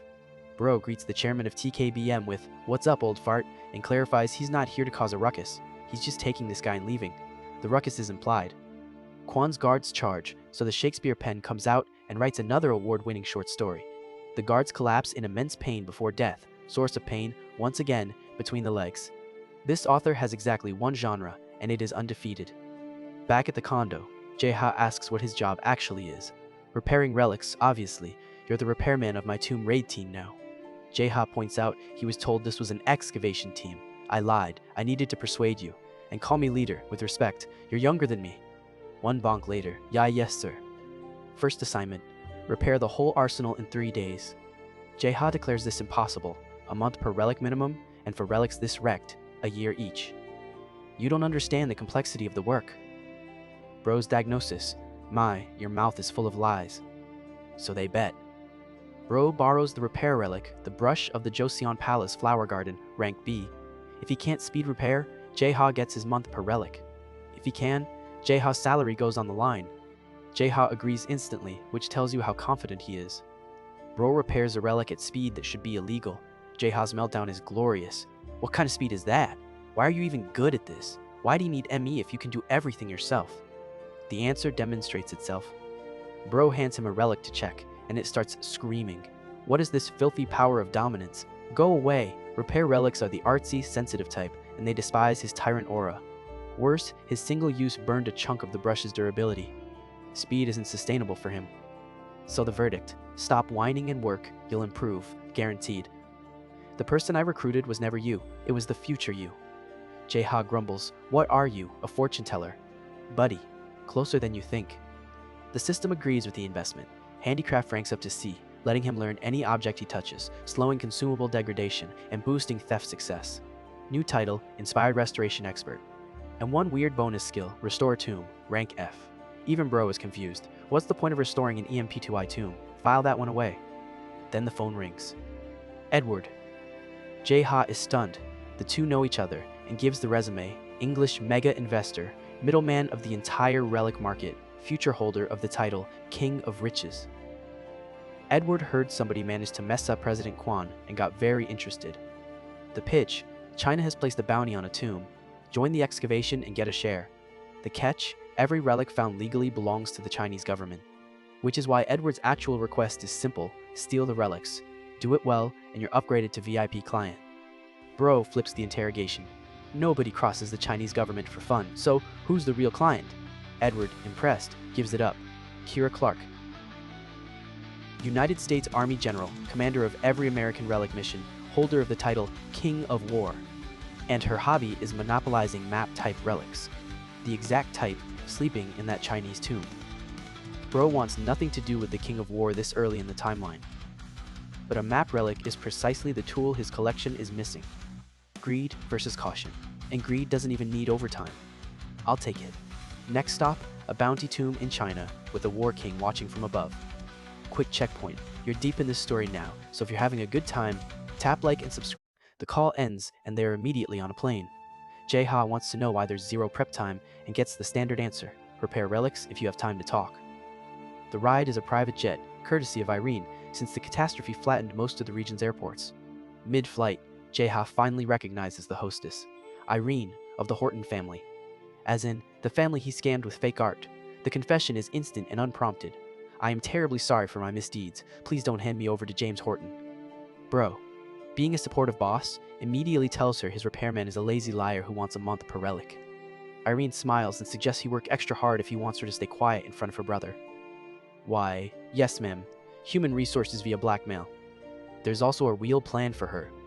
The misfortune relic is parasitic, living inside her body, impossible to just rip out, so until they find the ultimate cure, she'll learn to control it. Dominance from him, sociability from Jae-ha.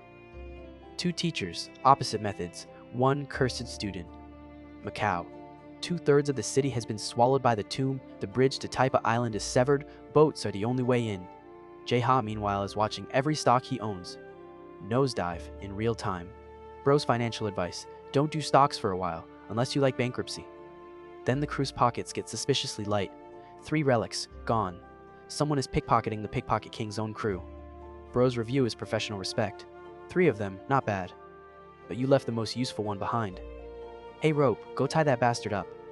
The rope hauls its catch out of the women's restroom, and it's a kid. A child wielding the Medusa relic, property of the US government. The crew goes into meltdown. Don't we get petrified if we make eye contact? And what is wrong with her hair? Bro explains the lore. Before the curse, Medusa was famous for her gorgeous hair, and the relic only reaches full power in a grown adult. A kid physically can't petrify anyone. That said, he doesn't go easy. A relic user is a relic user, kiddo. Try anything funny and you'll regret it. The playground interrogation pays off. She's not alone. She's got, quote, more guys than kids in my school, at least 20. A full US excavation team is in Macau to make sure the map relic ships to America. Which tells Bro everything. If the King of War wants it this badly, it's absolutely worth stealing. The plan upgrades accordingly. The Chinese government gets a fake, handcrafted by Jae-ha. Jae-ha's soul leaves his body.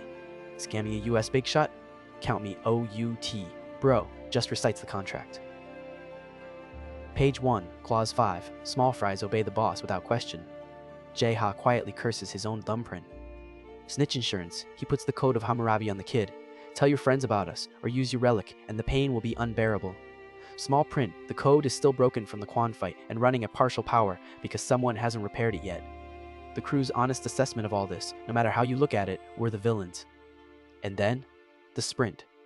Into the tomb, right now, with barely any relics repaired. Jae-ha points out this wasn't the plan, and they are catastrophically underprepared. Doesn't matter. The US team is already here, and speed beats loadout. Going in empty-handed? His words, better than getting the relic yoinked in front of me. There'll be a way. Famous last words. Over at the American camp, the CIA is having a very bad morning. Agent Vivian, age single digits, has to explain to 2 furious adults that every treasured relic the team gave her is gone. Her defense: I didn't lose them, they were taken from me. Somehow, that lands worse. She tries to name the thief, remembers the warning about unbearable pain, braces herself, and starts giggling uncontrollably. The broken Hammurabi's version of unbearable pain is tickling. She physically cannot snitch without cracking up, and her final verdict on our guy is devastating. This evil poopy pants. Meanwhile, the actual evil poopy pants is sailing into the tomb with almost nothing repaired, and the kid's confiscated relics turn out to be useless too. The crew's morale is at sea level and sinking. At the entrance, a booming voice inspects the Chinese armada. Quite a lot of fleets you have brought, humans. You need at least this scale to sail. I'll permit the entrance. The sky warps, and everyone is inside the tomb. The welcome package arrives immediately. Monsters swarm the fleets, snakes raining onto decks, projectiles that explode when shot. The Chinese ships descend into total chaos. And it gets nastier. Anyone bitten gets possessed and turns on their own crew. The gate voice narrates like a nature documentary. Sometimes small variables annihilate an expedition force. This is what a long sail looks like. It is having a wonderful time. Bro's tactical read. There are fewer monsters than expected, and they're small. The possessed sailors get the Shakespeare treatment. He writes, all those controlled by the relics realize their foolishness and lick the floor. And across the entire fleet, possessed men drop mid-swing and start licking the deck. The gate relic is delighted. I expect no less from the man chosen by that crow. Rumors about you are all over us, relics. Yes, relics have a gossip network. Bro calls them a bunch of attention seekers worse than humans to their face, and the relic nearly bursts a divine blood vessel. Then he plays it like a fiddle. Tell me about the crow. No? Oh, I see, you forgot. And here I thought relics were smarter than humans. What a disappointment. The relic, deeply insulted, immediately proves how much it remembers by telling him everything. The story. The crow was a respected divine relic with the power to devour enemies and take their strength. Then one day, it made a contract with a human and turned on its own kind. Countless relics were devoured or enslaved. To the relic world, the crow is the great traitor. They couldn't beat it in a fight, so they cheated the human instead, dangled something shinier in front of the crow's partner, and the man abandoned his relic without a second of hesitation. They sealed the crow behind bars and killed the human anyway. Applaud our supreme strategy, lowly creature. And a puzzle piece slams into place. The strange tomb bro entered right before he died, the one with patterns no normal tomb has, the one that wiped his entire team. That was the crow's prison. His takeaway, delivered straight to the fuming relic. Thanks for the info. And you know what? After hearing your side of the story, the crow sounds like a perfectly fine guy to side with. Betrayed by a greedy human, hated by relics like you, that's practically a reference letter. The relic's rebuttal is a scream of DII and a second monster wave twice the size of the first. Bro, just round 2 is a flood. The monsters don't even glance at the Chinese fleet anymore. They swarm straight for our crew's boat like it owes them money. Completely, personally aggressive. Then, mid-swing, a horrible CRAK. The Egyptian funeral knife shatters into pieces. Jeha's told you so arrives at maximum volume, and the combat relic count officially hits 0. Everyone into the cabin. But bro found the silver lining. This tomb is enormous and made of open sea, nearly impossible to navigate. Except the gate idiot got angry, whipped up giant waves, and sent out small fry that reek of his own scent. The tantrum was a treasure map. Now they just need a boat that works. Plan. The back deck is clear. Rope across. Commandeer a functioning boat. Someone asks if he even knows how to drive one. That question does not get answered. Complication incoming. The US excavation team pulls up, kid in tow, CIA faces and all. The crew panics. Bro smiles. Let them come. You have some good stuff with you. He's not being attacked, he's browsing. Their big guy demands the stolen relics back. Bro counters by demanding the big guy's relics too. Negotiations collapse immediately. The man's steel pipe turns out to be a concealed sword relic, a rank, and fast enough that one clean hit ends the fight. Head-on is suicide. So, not head-on. Silver axe, blow away any enemy that threatens my fortune. And the big guy blocks it. Blocking is the one wrong answer. He gets launched off the deck while bro laughs in his face. You should have dodged it. Why did you even block? The spoils reveal their true form, the sword of the Flower Knight, bestowed by a king onto his bravest man. Our ranked treasure, durability 2500 out of 5000. Bro's expert appraisal, awesome. It even looks hella refreshing. Hey big guy, I'll put it to good use. The crew swings by with the stolen getaway boat at the perfect moment, and the chase is on. Just head straight, I'll show you the way. The tomb's boss relic has no idea what's coming for it. The Americans close in fast, so Bro deploys the rope with one instruction: throw that woman under the boat. Agent Linda goes overboard into water, the gate relic itself filled with monsters. Its own trap, now his weapon. Rescue her, or continue the chase, pick one. They turn the boat, screaming that he'll pay for this. The villain arc simply will not end. Destination reached. The map relic is hiding under a lone tree, and it comes out haughty. You managed to find me, human. If you want my power, you must offer a sacred prayer. Now come forth and satisfy me. Bro's counteroffer. How about no? It's time for food, Relic. And he raises the brand new Flower Knight sword with a grin. Now show me how sharp you are. The map Relic shrieks, "No!" as the blade comes down. Hold on. Is he seriously about to carve up the exact treasure he crossed in ocean? The prize reveals itself. Zheng He's treasure map of the West, a rank. The lore is real. The Ming Dynasty admiral who sailed 60 fleets through Southeast Asia, past India, all the way to Africa, hoovering up treasure the whole way. One small catch. Durability, 2 out of 500. Because somebody harvested it by chopping the entire tree in half. Jeha's scream says it all. Handle them with care, please. Tomb closed, loot secured. And Bro announces the next arc in 4 words. Now, the scam begins. The crew stages an intervention. We're being paid a fortune, just hand over the real relic. Do not make an enemy of Kira Clark, she'll chase us to the end of the earth. Bro's answer kills the debate. She's going to chase us no matter what. Then he shows them why the map was worth it. Hand on the relic, mark every location related to Irene's misfortune. The map lights up on Turkey. Her cure finally has an address. Here's the problem with that address. Kira's collection includes Columbus's map, which gives full intel on any tomb she marks, relics included. Turkey is already in her grasp. The moment they show up there, she learns exactly what they're carrying. And what they're carrying includes Irene. Her relic is parasitic, impossible to steal directly, which means Kira's acquisition methods become kidnapping and blackmail. Bro suspects that's literally what happened in his first life. There's no other way someone like Irene ends up called a god of destruction. So he tells her, "Don't worry, I won't let any of them lay a finger on you." Irene swoons, and his internal monologue prints the receipts in real time. She won't fall this time. The power of the king of failure and the riches of the Horton family will be mine. Sir, your romance is a corporate acquisition. The actual plan, Kira is somewhere in Macau right now. She discovers the fake, she erupts, and that's when Bro steps forward offering to explain everything. She'll take the meeting, mostly to put a bullet in his head. And at that meeting, he destroys every map relic she owns. Cut the King of War off the board entirely, years early. The crew calls it reckless. He calls it get back to work. CIA headquarters. The Macau team is getting flame-broiled, relic lost, 2 agents captured by China.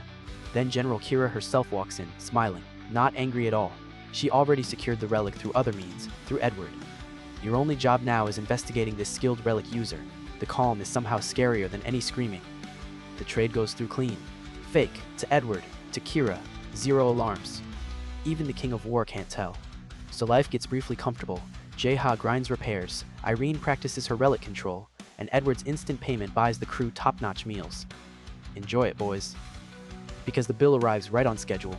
Edward kicks the door in, screaming, "Scammer" at the top of his lungs.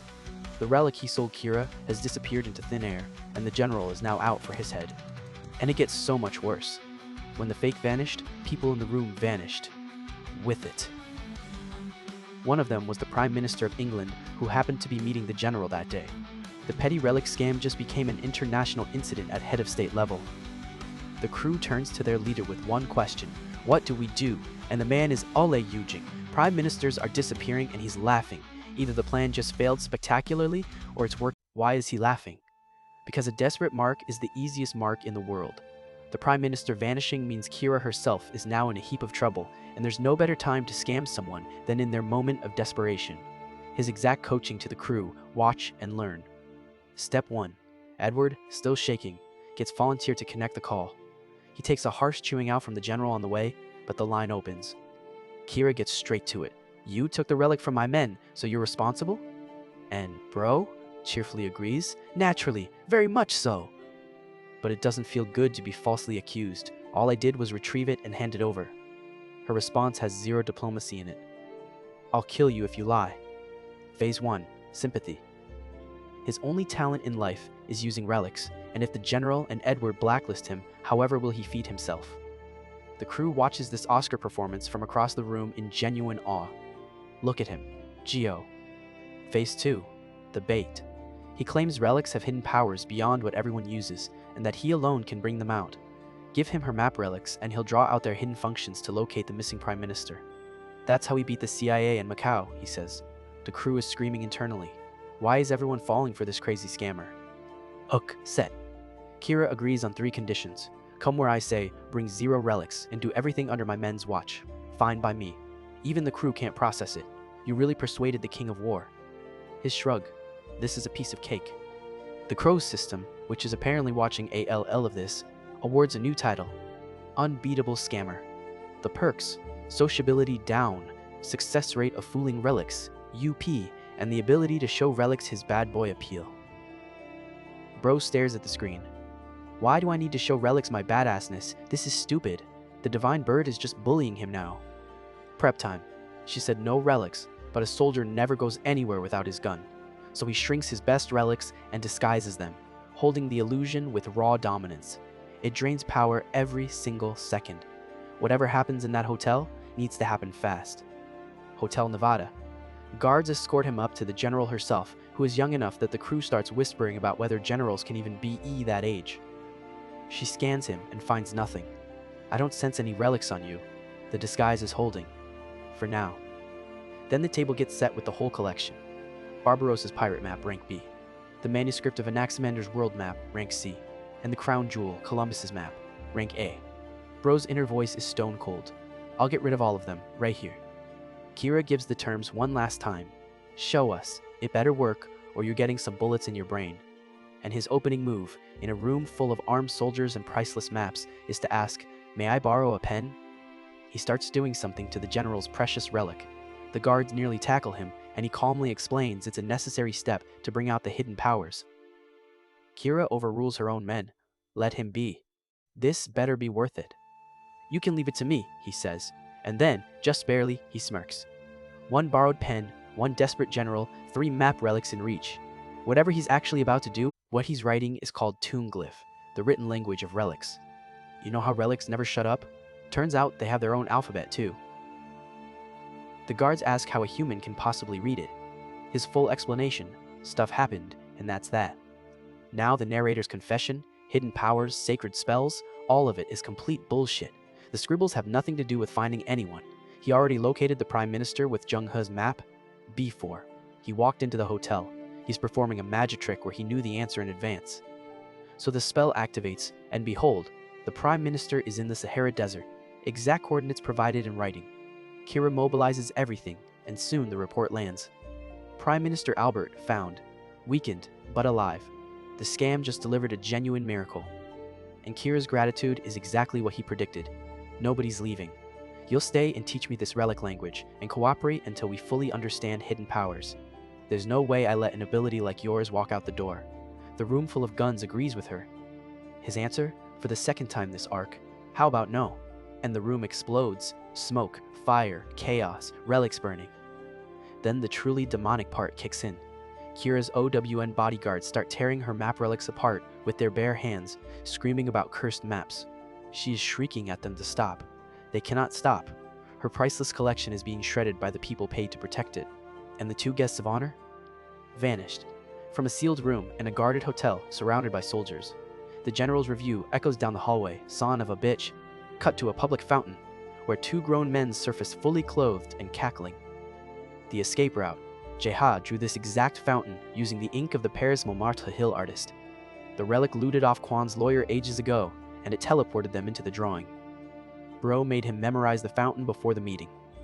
Every piece was pre-placed. The pen?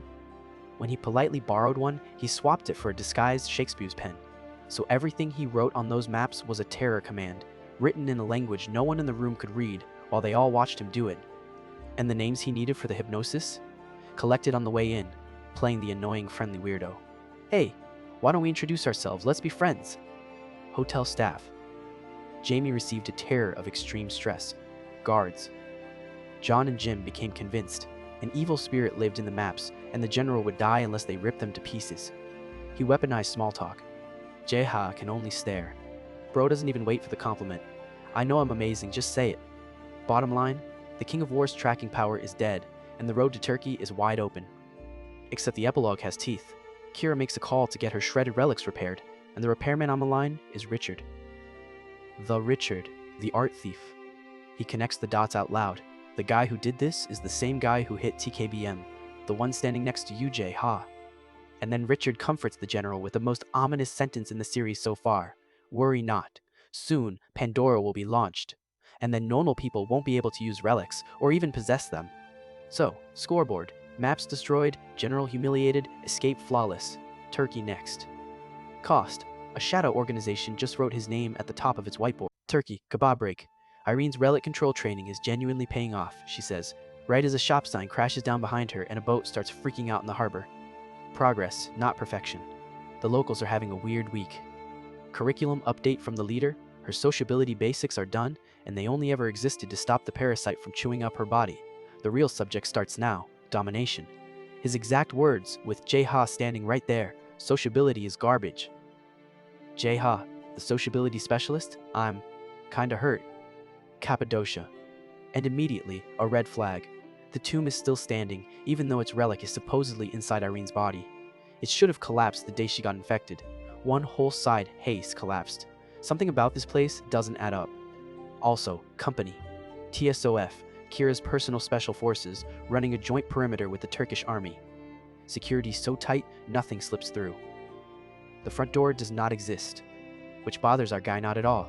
I told you before, I'm not a tomb explorer, I am a tomb raider. Watch and learn. The way of the tomb raider begins in a public toilet. Again. Nobody on this team knows why it's always toilets. The lesson. A tomb's protective aura always has one weak spot, and this one's is right under the plumbing. Entry method. Make a hole. The demolition charge is not C4, it's the Super Sweet Potato Brothers, rank D, a relic whose entire divine function is helping you fart easily, confiscated from the Medusa Kid. Jae-ha protests that it's utterly useless. Exactly. It's perfect to sacrifice, because it's useless. The skill, Discover Tomb, which can punch through walls dynamite, can't scratch, but needs a destroyed relic as fuel. The Potato Brothers scream one final scream and detonate. Result, a hole straight down into the inner tomb, and nothing non-tomb related gets so much as scorched. Wouldn't you say this is a damn fine hole? The soldiers upstairs heard everything, so a couple more junk relics give their lives for extra tunnels, and the crew slips deeper while TSOF storms an empty bathroom. I told you, have some faith. Now the intel. This tomb belongs to the hand of Midas, which means the thing parasitizing Irene is almost certainly the Golden Touch itself. She's confused. Midas turns things to gold. My problem is misfortune. Read the story to the end, he says. The golden hand became a hand of misfortune. The full myth, Dionysus owed Midas a favor and granted his wish. Everything he touches turns to gold. The bliss lasted about one meal, because food and water turned to gold too, and the king began starving inside his own treasury. He begged, and Dionysus gave him the undo button, cleanse yourself in the Pactolus River. And there's the plan. If this tomb has its own version of the Pactolus River, the relic can be separated from Irene. Cure achieved. And a freshly separated hand of Midas, just lying there? He can take it, cure and loot. I figured it out, he grins. Then gunfire rips through the corridor. Soldiers shooting inside the tomb, which should be impossible unless the tomb is badly damaged. Irene is running out of breath, so Bro stops at a junction and slides a barrier shut. You two go ahead, I'll be right back at HQ. Kira gets the turkey report. Infiltrators at the tomb, 2 men and a woman, apparently unarmed, slip through a 2-army perimeter anyway. Her deduction takes half a second and is deeply personal. It's that ash hole. General, your instincts are correct. Inside the tomb, said asshole is playing bait. He flares his relic aura so the soldiers can't miss him, cranks the Flower Knight sword for speed, and leads an entire TSOF squad on a merry chase to a very specific room. The trap room. Dead end, surrounded. Throw away your weapon, hands behind your head, and then the room clocks in. The whole squad turns into gold statues mid-aim. Bro strolls back through the exhibit, boops one on the helmet, and relieves him of his gun. You poor small fry. He rejoins the team with good news, a path to the Pactolus River. Someone asks about the pursuers. I've taken care of them. Jae-ha quietly files that under Scary Bastard and asks no follow-up questions. The river turns out to be a massive underground lake, glowing gold, exactly as the tomb glyph described. The prescription is simple. Irene takes a bath, the parasite washes out, same as King Midas washing off his curse. Jae-ha raises the obvious HR concern about the leader openly watching her bathe. The defense. This is professional vigilance. A freshly separated relic might attack her. We shouldn't be careless when handling relics. Sure, leader. Whatever you say. And then the lake. Anne swears. Welcome, my soulmate. Something enormous wakes beneath the water. Golden aura flooding the cavern. Warning windows screaming about too much fortune rushing out. And Irene's body starts turning to gold where she stands. Bro charges straight into the lake, and his own legs start gilding on contact. The relic makes him an offer. Leave the woman and live. I only need to kill her, because I can feel my brother residing in her body, and today I finally take him back. And everything clicks. The tomb that never collapsed, the trap still running. A relic was here the whole time. King Midas's relic was split in TWO, the golden hand and the failure hand. Irene carries the failure hand, and the golden hand intends to reclaim its brother over her dead body. The counterplay. Don't outrun a god, dominate one. He starts coaching mid-battle like a sports dad. Not the sociability, the dominance. Exactly like you practiced. I'll support you, we'll win if we combine our domination. The golden hand, genuinely offended, orders them to stop hurting it. And Irene, half gilded, roars back. No. You're the one who has to stop resisting. SUBMT yourself, Relic. Somewhere behind her, her teacher watches with a proud tear. I taught my disciple well. One divine golden hand versus a cursed heiress and her scam artist mentor, locked in a domination battle in the middle of a magic lake. Somebody's will breaks. You submit yourself, Relic. And the golden hand folds. The gilding recedes off Irene's body and the tattoo on her skin shifts into a new shape. That's the mark of a completed contract. The god of golden touch just got domesticated by a beginner. The prognosis is even better than the cure. The golden hand's fortune now counterbalances the failure hand's misfortune, which means no more random disasters, ever.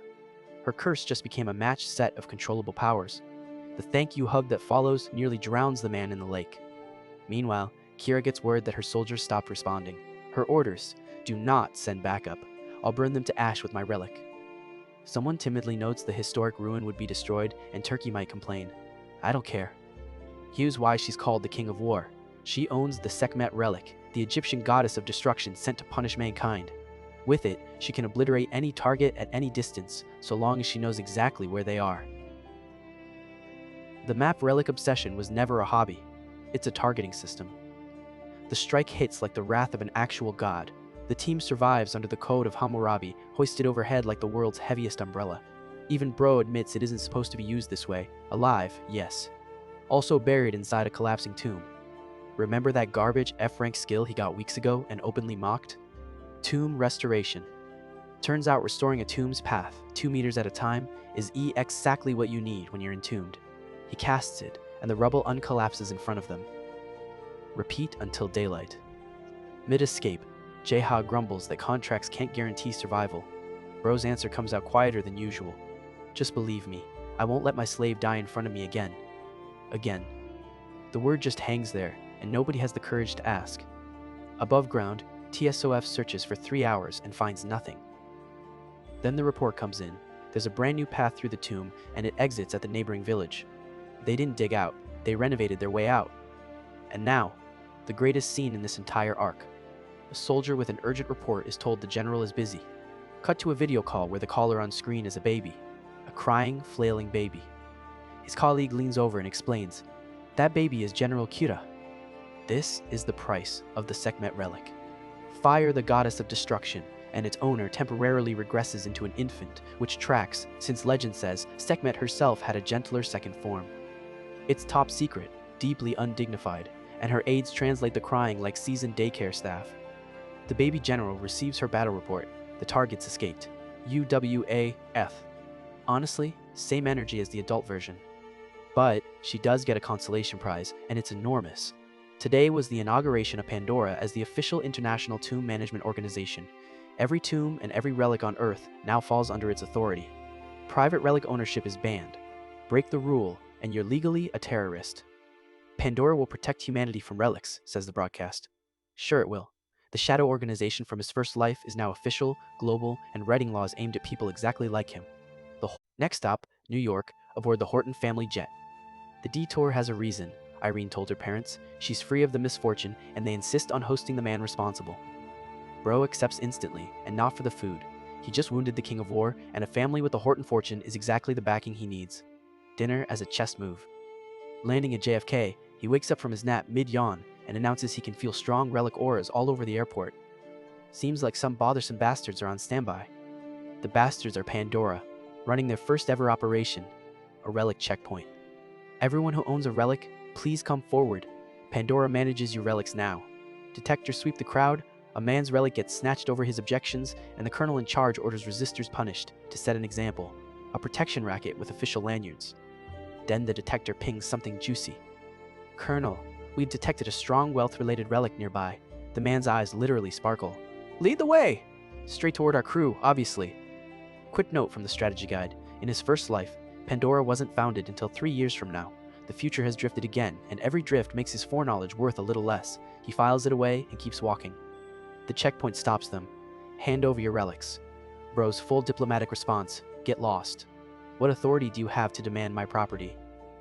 The colonel offers to shoot his head to bring him back to his senses, and Bro just tilts his chin at him. "Go on, you fool." Because the trump card is standing right next to him. Irene, field test number 1 of the completed Midas relic. The guard pulls the trigger, and the gun explodes in his hands. She turns to her teacher like a student at a piano recital. "Am I doing it right?" "Yes." "Very good for your first try. Now make it stronger." Pandora escalates to second stage arms, breaking out their organization-issued relics. Bro doesn't even flinch, he just keeps coaching. "I'll step in if it gets out of control. It will not need to get out of control." Irene goes nuclear. A 1-kilometer failure. Hand domain swallows the entire airport, and inside it, everything Pandora owns starts failing. Their relics crack and crumble, their bodies give out, and hardened soldiers turn and run. The rookie just routed an international task force on her first real cast. Bro grabs the colonel by the collar for a parting message. "Tell Pandora to spend its time on something productive instead of useless laws. Oh, and that's only if you can make it back." The news cycle finishes the job for him. Explosion at JFK, casualties unknown, and the organization standing in the middle of the wreckage was Pandora. The public blames them. 1 week after their grand inauguration, they're national villains. Bro's review from the car: "Serve you right." But something is bothering him. Every relic charges its master for borrowed power, every single time. It's called the risk, and it's non-negotiable. Irene just spent God-scale power flattening an airport and feels completely fine. That's not mercy. That's a bill still in the mail. And then it arrives. Mid-conversation, Irene clutches her chest. She can't breathe. The Midas relic is collecting its price, and not even... Irene is glowing and gasping in the back of the car. And nothing, Bro tries works. He pushes his dominance down onto the relic, and she just goes still. Then she slowly turns around with the eyes of someone who has completely left this dimension. Even he takes a step back. "I'm sorry to say this, but you look like a lunatic." Then she lunges, grabs her teacher, and starts sniffing him. Deep, committed, professional sniffing. The crew sits in dead silence, watching their terrifying leader get smelled like a scented candle. The system message arrives fashionably late. After using the Midas relic, the user's inner greed surfaces, and they will do anything to obtain what they desire. This time, she desires your body odor. Bro addresses the heavens directly. "If you were going to tell me, you should have told me." Lear, damn crow." She falls asleep mid-sniff. That's it. That's the whole bill. Risk complete. She wakes up mortified and apologizes. He graciously blames the relic, and then ruins the moment by asking if she just likes the smell of a man's sweat. Beat. No. Forget it. That was an improper question. Horton Mansion. Jae-ha is negotiating to stay in the car because the man of this house, George Horton, is the guy he sold the fake painting to. "If he finds me, this time I'll really be dead meat. Relax." The brother isn't home. Inside, Irene gets emotional. She hasn't been home in years. She exiled herself to hotels so her misfortune couldn't touch her family. That era is finally over. And then she notices a blue Ferrari parked in the driveway. That's my brother's car. George walks in, scans the room, and locks onto Jae-ha instantly. "Aren't you the swindler who sold me a fake painting?" The beating starts immediately. "If you were going to beg forgiveness, you should have done it sooner. This time I'll kill you personally, so you can't play dead anymore." Jae-ha screams for his leader to intervene. The leader watches with the urgency of a man at a golf tournament. "Well, you do have to pay for your misdeeds." Then he negotiates like a pawnbroker. "His life is too expensive for this. We lifted your sister's curse. Call it even for the painting." George redirects the rage. "You didn't remove the relic. You fused it into her body permanently. That's not lifting a curse. You're a swindler too." Bro lays out the facts. The relic lived in her from the beginning. It can never be removed, and now she controls it. George refuses to hear any of it. He'll find his own specialist to cut it out of her. Context from the crew. The Horton family is devoutly Catholic, and they consider relics an abomination. Irene finally steps between them. "The relic and I are one now, but I'm still me. Nothing has changed. And don't speak harshly to Sir Ju Hyun." He's my savior. George backs down. Fine, I went too far. And then, much quieter, but the relic is dangerous, Irene. You'll die because of it. His hand is trembling when he says it. Bro asks the obvious question. Did something happen? You don't need to know. I'm 100% sure. Which can only mean one thing. Something already happened to this family involving a relic. George plants himself in the hallway. You are not meeting my parents, and they don't want to meet you either. A punch gets thrown. Bro slips it, drops him, and orders the crew to sit on him because something in this house is deeply wrong and he intends to find it. The smell reaches him before the door does. Rotting flesh, sickness, a stench he knows from his first life. He throws the bedroom open and there's Mrs. Horton, unconscious and in horrifying shape. Mr. Horton is in the next room. Same condition. George finally cracks. They've been sick for a long time. This is the real reason the Horton family fears relics. The doctors are still investigating. Bro doesn't need them to. This is relic syndrome. And he knows it way too well because in his first life, he had it himself. The disease profile, long exposure to relics, hitting hardest at people. Relics take lightly. Hallucinations, bleeding, infections, organ failure. It dismantles you inside and out, and there is no cure. In his old timeline, it consumed a third of a city, while he worked himself to the bone just buying relics that dulled the pain. But he does have medicinal relics. George whiplashes from never use relics on my parents to show me in about 4 seconds. One catch, they aren't activated yet. Give him a few days, less than a week. Except one detail refuses to add up. The parents are in the syndrome's final stage, but they sounded perfectly healthy on the phone just days ago. This disease crawls over years, it doesn't sprint over a weekend, and relics have barely existed for months. Nobody on Earth should be terminal yet. Which leaves exactly one explanation.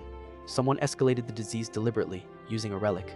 A mansion that hosts a constant stream of guests, any one of whom could have smuggled one in. Bro assigns the manhunt to George because he has medicine to activate. Irene refuses to stay behind and hold vigil. Sitting at a bedside cures nothing, and she proved at the airport she can carry her weight. George objects. Bro overrules. Understood, let's go together. Don't worry, I'll keep her out of danger. Jeha, nursing his bruises in the car, sums up the trip. Just when I thought we'd finally get pampered, then the leader teases Irene about her parents' odds hard enough that she nearly passes out before admitting they're going to be okay.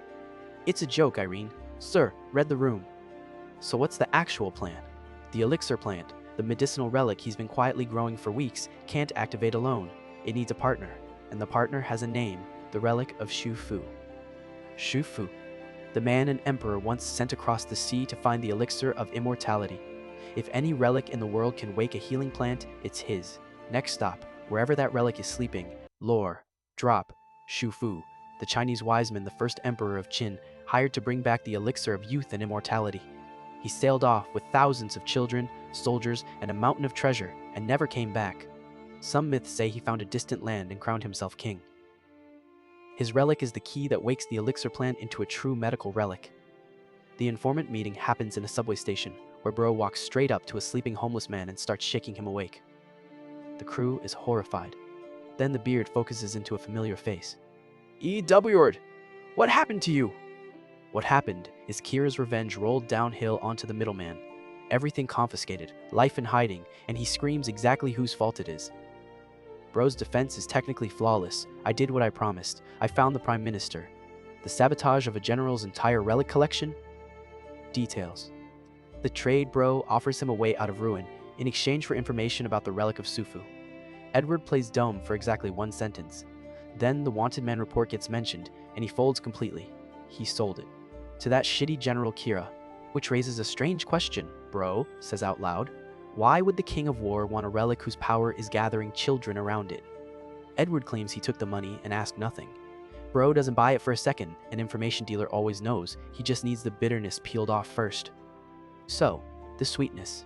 Shufu's relic is the final ingredient of a medical relic that produces endless medicine. Bro is founding a pharmaceutical company, cheap relic syndrome meds for everyone, breaking the future monopoly of medical relic users and, incidentally, printing a fortune. Edward's eyes reboot at the word fortune. Partnership restored. The expedition also gained some muscle. Irene's family guards, non-negotiable, courtesy of a brother who wasn't letting her leave otherwise. Bro shrugs. Extra hands are fine, as long as they don't get in the way of the raid. Destination, Ghana, Outer Accra, and one detail is off. This is tomb business, but Kira deployed zero special forces. She's running the whole operation in secret. Whatever the Shufu relic is really for, the King of War doesn't want anyone watching. Bro's response to that, a smirk. Interesting. On site, Kira's subordinates are loitering around a casino, and one of the women is a relic user. Bro's plan writes itself. Let's go get some money along with the relic, shall we? Setup. Irene waits outside as Misfortune artillery, firing on his signal. That'll be your practice for the day. Today's homework, sweetheart, Hexa Casino. Inside, the crew is getting robbed. Perfect hands, every single round, and it is statistically insulting. So the leader takes the chair himself. I want to try taking them on. The cheaters just grin and pull out a seat for the new fish. What they don't know, he's already found the relic they stashed in the corner by the ashtrays, the one dealing them perfection all night. And his countertech is standing right outside the door. Now, have a taste of the misfortune. The poker montage is merciless. 4 of a kind, straight flush, are a royal flush. The table of professional cheaters watches the new fish hit miracle after miracle, and their faces slowly drain of color. Their luck relic is running. So why is he unbeatable?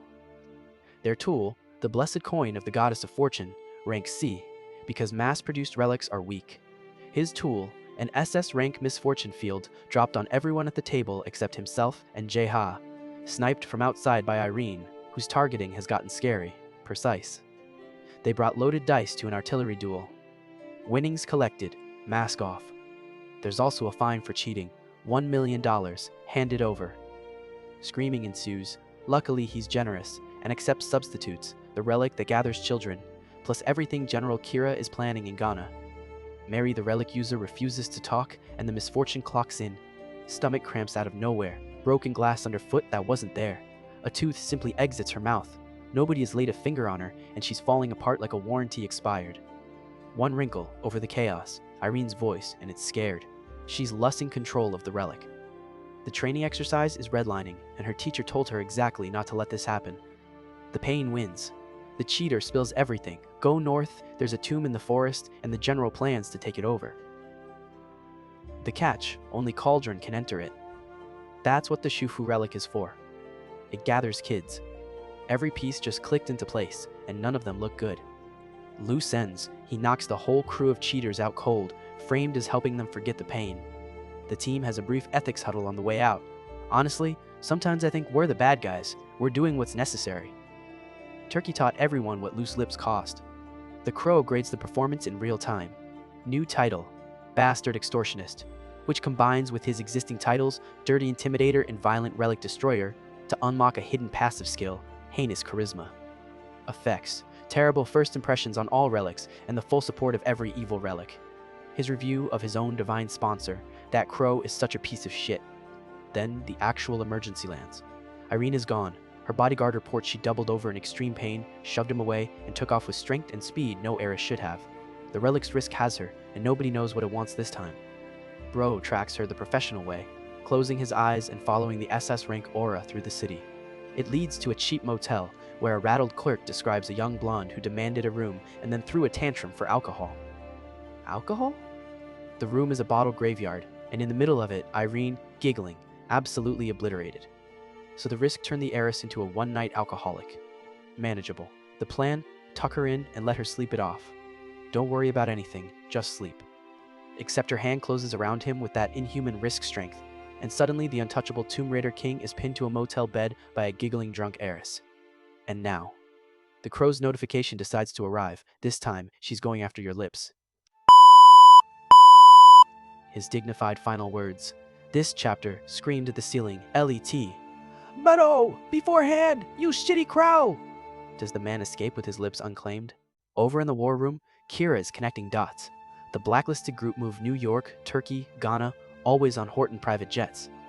And there was a woman among the Turkey intruders. A woman, plus Horton jets. Irene Horton is part of their group. The general is triangulating, and she's right.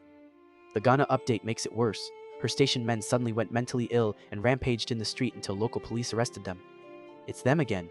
But no relic strike this time. She got burned once. Instead, something colder? We'll see how far he'll go for the Horton family.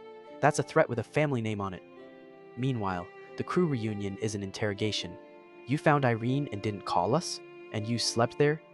His defense, delivered with a straight face. A certain someone was crushing me from the top all night, and my hands couldn't reach the phone. The crew's follow-up is instant. So, that means you did it? That was it. Nothing else happened.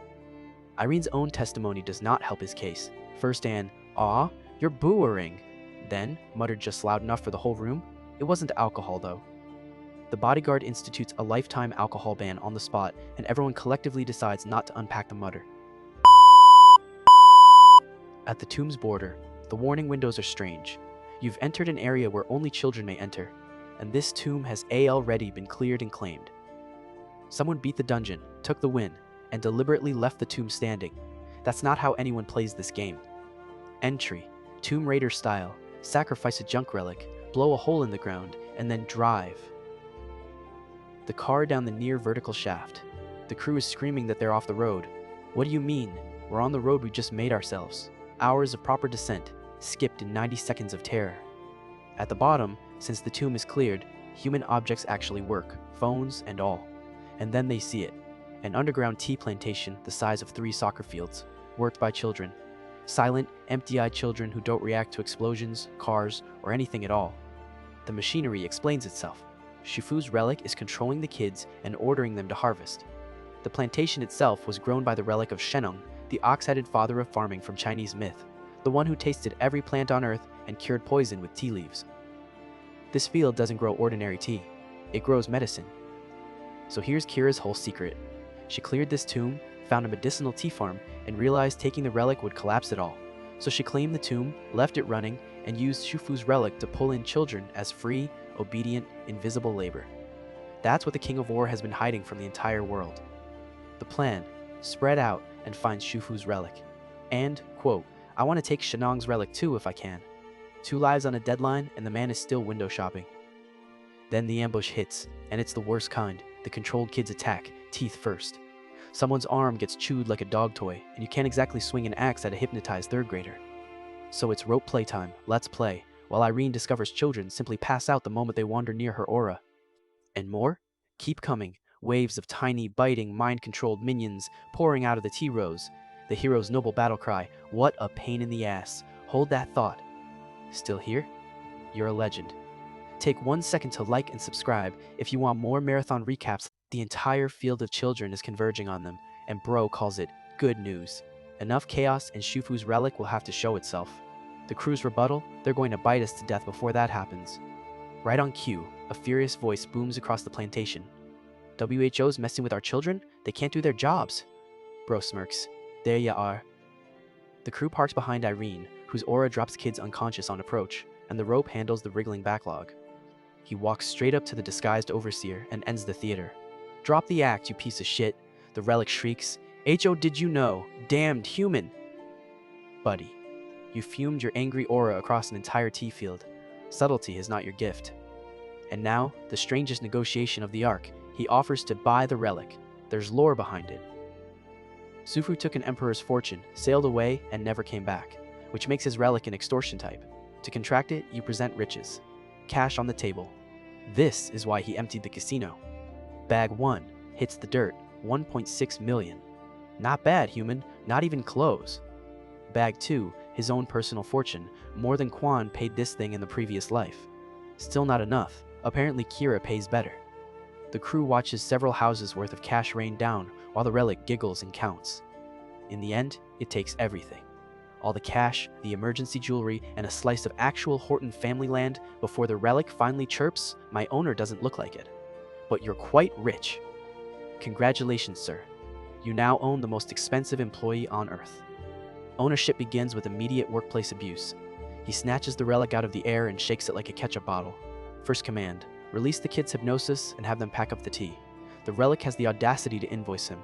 That money was the contract fee. Work costs extra, 58,000, pay up first. His counteroffer is more shaking. "I'm paying you later, period. Now get to work." Okay, ATS top shaking. Somewhere out there, a labor rights lawyer just felt a cold shiver and doesn't know why. The freed kids turn out to be terrifyingly efficient, gathering leaves and digging out saplings at machine speed. And since abandoning children in a collapsing tomb is off the table even for this crew, Sufu's relic gets assigned escort duty for another 58,000 on the tab. Its whole attitude flips instantly. "My owner's very generous. But bro isn't leaving with them. There's one more relic on his shopping list, the landlord of this entire farm. And the landlord shows up furious. Insolent humans, planning to abandon the field and run away? Farming is the most important and beneficial work. Shenong's relic, the ox-headed farm god itself, live and screaming about agricultural values. He waves the family off with the kids, catches his relic bag out of the air, and a wall of aura slams down around the field, sealing him in alone with an angry god of agriculture. His response, "You trying to trap me?" Sealed in with a farm god, bro waves the crew off like it's a scheduling conflict. "Get out. Don't worry about me. This wall is history the moment the artifact is under control." Shenong's response drips contempt. "Insolent fool. Who is under whose control? You'll be punished for abducting my subjects." The god opens with tricks. It possesses trees, disguises itself among its own tea rows, and floods the field with poison clouds. Being nimble doesn't mean a thing if you can't breathe. Bro is coughing blood inside a toxic fog with no exit. His answer comes from the Stone Age. Humanity's first ember, a D-rank artifact, the actual first fire flint of Homo erectus, quietly stolen from the CIA's stash back in Macau. His declaration is one sentence: "I will burn your field." And it works way too well. The tea field goes up like kindling, and Shenong starts shrieking about the audacity of fire. Even bro is puzzled. The myths say Shenong could control flames. Apparently the myths were generous. The god of agriculture is flammable. But its real element was never fire. It's earth. The ground yawns open and swallows him whole. Rot and wither in that abyss until you become nutrients for the soil. Above, the whole tomb starts convulsing, and the crew is forced to run without their leader. Buried, poisoned, cornered. "Checkmate," says the god. "You're nothing but a cornered rat." And the cornered rat quietly puts his sword away to free up his hands. The plan: overload the flint into one apocalyptic explosion and barbecue every clone in the field at once, with himself at ground zero. What makes you think you survived that? Oh, don't worry about me. I already have a way out. Use everything you've got. Artifact. The flint's final words echo through the tomb. "My durability. You're tearing me apart, you accursed master." And then the world goes white. The explosion guts the field, and the entire tomb comes down. Cut to the surface, where the man strolls out of a mountain of rubble in, his words tip-top shape, mildly offended that anyone doubted him. Getting sucked underground and having a tomb collapse on your head? How would that kill me? Oh, and he closed the tomb himself on the way out. His new tomb restoration skill, the ultimate exit pass. Jaeha's relief is beautifully honest. He was worried sick, because if the employer dies, the repairman is out of work. Great news, buddy. Job security forever. The loot bag includes Shenong's artifact itself, looking distinctly charcoal adjacent, because, quote, "it was bothering me, so I thought it needed some warming up." The restoration backlog now reads: 1 scorched farm god, 1 martyred Stone Age flint, and the code of Hammurabi, again. Jaeha stares at the pile. "It's nothing but charcoal now? So you can't do it?" No, it is possible. I can do it." Correct answer. Epilogue. In Los Angeles, one of the crew has quietly become a full-time gardener, pacing rows of elixir plant and fresh tea saplings, muttering, "Very good," at the leaves. "Never thought I would be pursuing a career as a farmer," he sighs. Or is it gardener? Then the phone rings, and it's the boss with new orders. Pack up everything and move it all to New York. The Cure, the dying Hortons, and a very angry general, all waiting in the same city. Descent into New York, and the first omen arrives before the wheels do. The Horton limousine driver has gone unreachable. That has never happened, not once, and Irene's stomach knows exactly what it means. Something is waiting for them in this city. Then the crew calls in.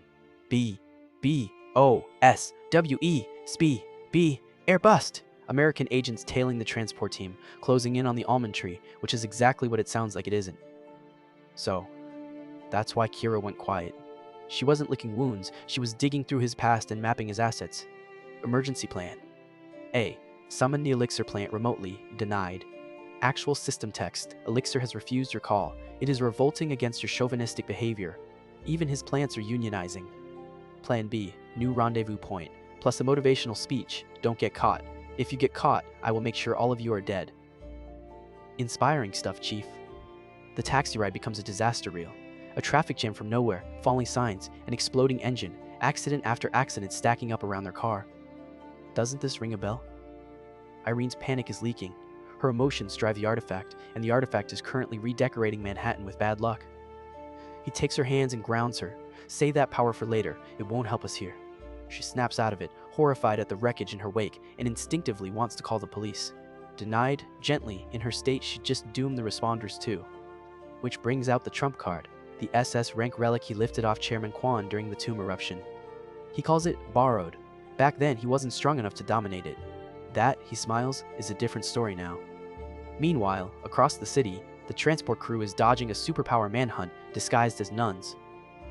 The NYPD gets an actual report about a group of strange men in nuns' clothing, and the getaway becomes a three-way chase. The van erupts in recriminations. WHO suggested the nuns? IT. Ain't me, boss. We should have been tourists. Then it stops being funny. Kira's men draw guns in broad daylight and open fire with police watching because, direct quote, the general can take care of the aftermath. The crew is cornered between bullets in front and handcuffs behind. Flash. And the street is just empty. No cops, no gunmen. Only the boss, strolling in like a man arriving to a dinner reservation. Guess I got here just in time, no? Where did everyone go? His artifact sent them flying, he says. Cut to the American hit squad waking up in open grassland, surrounded by confused horses. Mongolia. The man teleported an armed CIA strike team to Mongolia. The tool finally gets its title card. Invitation. From a lonely deity. SS-Class. Born from Kamikakushi, the old belief that when a person vanished without a trace, a god had spirited them away. It used to be a legend, people whispered. Now it's a delivery service he owns. And the crew hands over the cargo. Intact. The tree, in good condition after everything. His verdict, quiet and satisfied. Finally, we can help it reach its true potential. The two relics finally meet, and Shufu's relic takes one look at the elixir plant and announces its gut says, "That is my other half." The plant's response to being introduced, KYAHHO, "Look at this." Humans' disgusting domination aura, go away. Great start to the relationship. Bro pots them together anyway, framed as moving the plant to a better home with a roommate. Shufu is declaring destiny, the plant is declaring harassment, and he settles the debate by shoving his dominance into the arrangement like a shotgun wedding officiant. And it works. The screaming stops, the halves fuse, and the relic is finally whole. Berries bloom on the branches, and the juice of those berries cures relic syndrome. The medicine exists. Now, it just needs delivering. Delivery hits a wall fast. The cab refuses to go further, because there are bodies in the street, and the Horton mansion is torn open like a tin can. So that's what happened to the unreachable limo driver. Inside, George is on the floor with wounds, only a relic leaves, barely holding on. His report comes out in fragments. They took the parents. Some kind of picture, it sucked them in. The phone rings right on cue. Kira, all silk over steel. Your brother's injury was necessary, he was reckless. Your parents are alive. Swear to follow our every order, and they stay that way. My patience is limited, and I'm sure you know what happens when it runs out. The search confirms it, the parents have vanished from the mansion completely. And Bro's reaction to this catastrophe is, "Don't worry, Irene, we already have a solution. Step 1, let's heal your brother." The healing process. Shove miracle berries into a protesting patient's mouth. It's bitter as hell. That's what good medicine tastes like. Eat. And on camera, the fatal wounds close themselves. The berry juice is everything he promised. Then, the real reveal. The parents were never taken. What the picture sucked in were doppelgangers, replicas. He ordered Jeha to craft before they ever left for Ghana. The real Mr. and Mrs. Horton have been hidden the whole time. George processes the fact that he spent days tearfully nursing clones and nearly reopens his own wounds from rage. How did he know? Simple logic from a past life. The king of failure he remembers was a completely different person from the Irene he knows, which means someone had been controlling her through her weak points, and terminally ill parents are the textbook hostage. Add a disease progressing at an impossible speed, and the trap was legible from orbit. The crew's complaint, that a heads up would have been nice, earns the coldest proverb in the series so far. If you want to trick your enemies, you need to trick your allies first. Scoreboard, real parents safe, Kira in hand, and Kira is currently guarding two very convincing fakes. Time for a family medical visit. And, in his words, why don't we get back at that underhanded bitch while we're at it? How do you get close to an untouchable general? You don't. You make the whole world do it for you. One phone call. Yes, Edward, tell the reporters they can post their articles. Let's start the plan. Every channel detonates at once. Breaking news, a series of missing children in Ghana, and the confirmed culprit, United States Lieutenant General Kira Clark, using relics to mind control kids into forced labor. Here's where the receipts came from. Remember when his phone worked inside the cleared tomb? While everyone else gawked at the plantation, he filmed it. children, T-Rose, all of it, straight to Edward, whose media connections did the rest. Edward is extremely cooperative these days, being freshly unhomeless and starving for revenge. The fallout is nuclear. The internet is ablaze. Ghana's president is calling for Pandora's head, civil rights groups are calling it modern-day slavery, and the State Department is already framing it as one rogue general's stubborn act. Her support structure evaporates on live television. Then the counterpunch. A warning flares in his vision. A suspicious painting is threatening you, and he screams everyone out of the car seconds before it dissolves into brushstrokes. A Van Gogh, the same painting relic that swallowed the Hortons. And out steps the owner. Kira Clark, in person, no intermediaries, opening with a compliment that could freeze blood. You did something very cute. Seoju Hyun. His customer service voice never wavers. Oh, aren't you the general who's about to be fired? I thought you'd be huddled in a corner somewhere. And what do you mean, cut you down? All I did was let the world know what you were doing. Maybe don't commit the sins. She plays her ace. The Holton couple is inside this painting. Hand over the elixir plant, hand over Irene, and retract the articles, or they die right in front of you. His answer is, 4 words long. Then why don't you? She snaps, orders the hostages dragged out and shot on the spot, and her men come back pale. They can't find them. The Holtons have vanished from inside her own relic. What have you done? And the man just laughs in her face. I'm not going to tell you. It's a secret. We, the audience, know the secret. She's been guarding expired doppelgangers for days. Negotiations end. Suck them ALL into the painting, she orders, and the crew starts turning to paint mid-scream. Then the relic just stops. Stalls completely. Something is jamming an SS-Class artifact in its tracks. Irene. Her emotions are flooding the failure hand, and it's overpowering the general's painting outright. She steps between Kira and everyone she loves, and hands out the assignments herself. Leave these people to me. Please go and save my parents. George refuses to abandon his little sister until the crew drags him off with the best line of the arc, who is worrying about who. Your sister is a human weapon. Kira promises to see the end of them right here, and Irene answers the King of War with a flat, fearless The duel opens with Irene's quiet declaration. You tried to kidnap my parents and hurt my brother. I can't forgive you. Kira's answer drips contempt. Forgive? How arrogant. And with her hostages gone, there's no reason to hold back. The King of War goes full strength immediately, and Irene takes it. The barrage that should have ended her washes over the misfortune field, and she steps forward through the smoke with 4 words. Now, it's my turn. The rookie is trading blows with the general, and she is not losing. Meanwhile, Bro is driving the family to a safe house, which he casually mentions he book, as in, purchase the house in New York off-screen, like ordering takeout. The crew short circuits. You? Buck? It? I'm a resident now. Money stopped being real to this man several heists ago. Inside, the real Horton parents, alive but deep in the syndrome's grip. No time to brew proper medicine, so raw elixir berries get force-fed on the spot. The disease visibly retreats within minutes, while the plant shrieks in the background. Stop picking my berries, you hummins! Mr. Horton wakes mid-sentence, bewildered, and gets the short version, your illness has been cured. His wife follows. George, watching his parents come back from the edge of death, chokes out a genuine thank you. Bro deflects it without turning around. You're impatient. It's too early to say that. Because the ledger isn't closed. His private note as he heads back, even in my past life, getting rid of Kira was brutally hard. For the first time this arc, there's real worry on his face. What he finds is a battlefield turned wasteland, and one intact, mildly bored Irene. The report makes no sense. Kira just vanished mid-fight, not retreated. Vanished. And that woman is not the running type. Meanwhile, his detector keeps chanting the same line, the relic of war is in the vicinity. She's still her. And then it clicks. Sekhmet's risk is transformation, because the goddess of destruction had a second face, the goddess of love. Overuse the relic, and you become something else for a while. Last time, it was a baby. This time, something that doesn't stand out at all. Cut to Kira's point of view, and it's beautiful. She can't see properly, her body won't move the way she wants, she has no idea what she's turned into, and her only plan is, if they find me like this, I'm in big trouble. General, with respect, your risk is showing. Loot intermission, the crew finds the abandoned painting relic, cracked and left behind.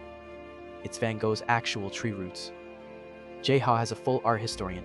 Meltdown watching it get manhandled. IT is a masterpiece, a masterpiece. Relax, it's a relic. He'll restore it later. Then the finishing move, a purification map disguised as an ordinary notebook. One command, Show me where the ONER of this painting is. The map points. He walks over, stops, and looks down at something small. And he smiles, the smile that has ruined so many lives already. Did you not know you were going to change into this state, General? Whatever the King of War has become, it's tiny, helpless, and sitting at his feet. The reveal? The King of War is a worm. Not figuratively, an actual worm wriggling in the dirt. The crew stares. Ew! This is just a worm. Nope, the map confirms it. This is Kira for sure. The most feared general on the planet, currently legless and 6 centimeters long. Victory lap first. Irene gets the news that her parents are cured. New York settles down, and the Hortons want to throw a celebration party. But Bro postpones the confetti, because he still has unfinished business with the wriggling general in his pocket. Preparation. Jaha gets assigned to counterfeit the Van Gogh relic, over loud objections about never getting to rest. The venue, the Hortons Seacon Mansion, selected specifically because, quote, I may break it apart, and I can't break a house they're using. Rich friends are so convenient. Punishment, Phase 1. The worm goes into a jar of alcohol. This isn't random cruelty, it's mythology.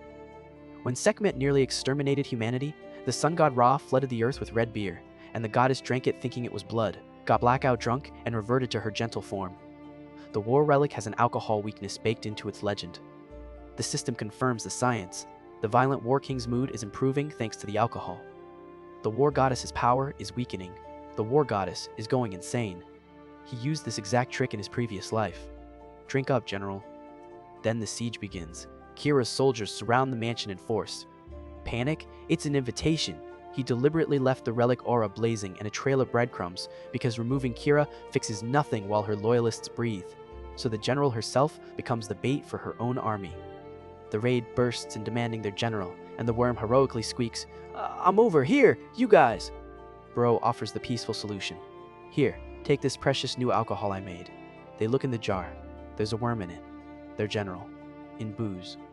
He genuinely seems disappointed. Nobody appreciates the craftsmanship. The soldiers attack in a rage, and in the chaos, the worm gets stomped repeatedly by her own rescue team. Her mind audibly cracks. You idiots! Who do you think you're stepping on? I'm your superior.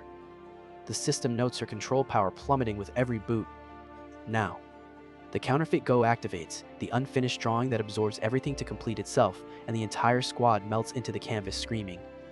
Bro leans over the frame with the day's best question. So, how does it feel to be attacked by your own relic? Inside the painting, Kira finally snaps back to human form, looking like she lost a fight with a laundry machine, and rallies her men to find the black dot that marks the exit. They find it impressively fast. Bro turns to his forger. Draw the craziest thing you can. Let your creativity flow. A monster enters the canvas. And the exit they're scrambling toward? Decorative. He tampered with the relic before the fight even started. There is no way out of the painting. Well then, he says, settling in. Shall we start the hearing? The hearing ends the way his hearings end. A USB drive of classified US Army intelligence, handed over, and begging. Then they invoke the deal. You said you'd release us. And he delivers the coldest line of the arc. What did you expect? Keeping you alive would be bothersome. Goodbye, General. And that was the end of the War King. The woman who enslaved children, poisoned a family, and terrorized half the relic world, erased from the timeline years ahead of schedule. One king down. The news cycle wraps the arc with a bow. General Kira Clark, missing.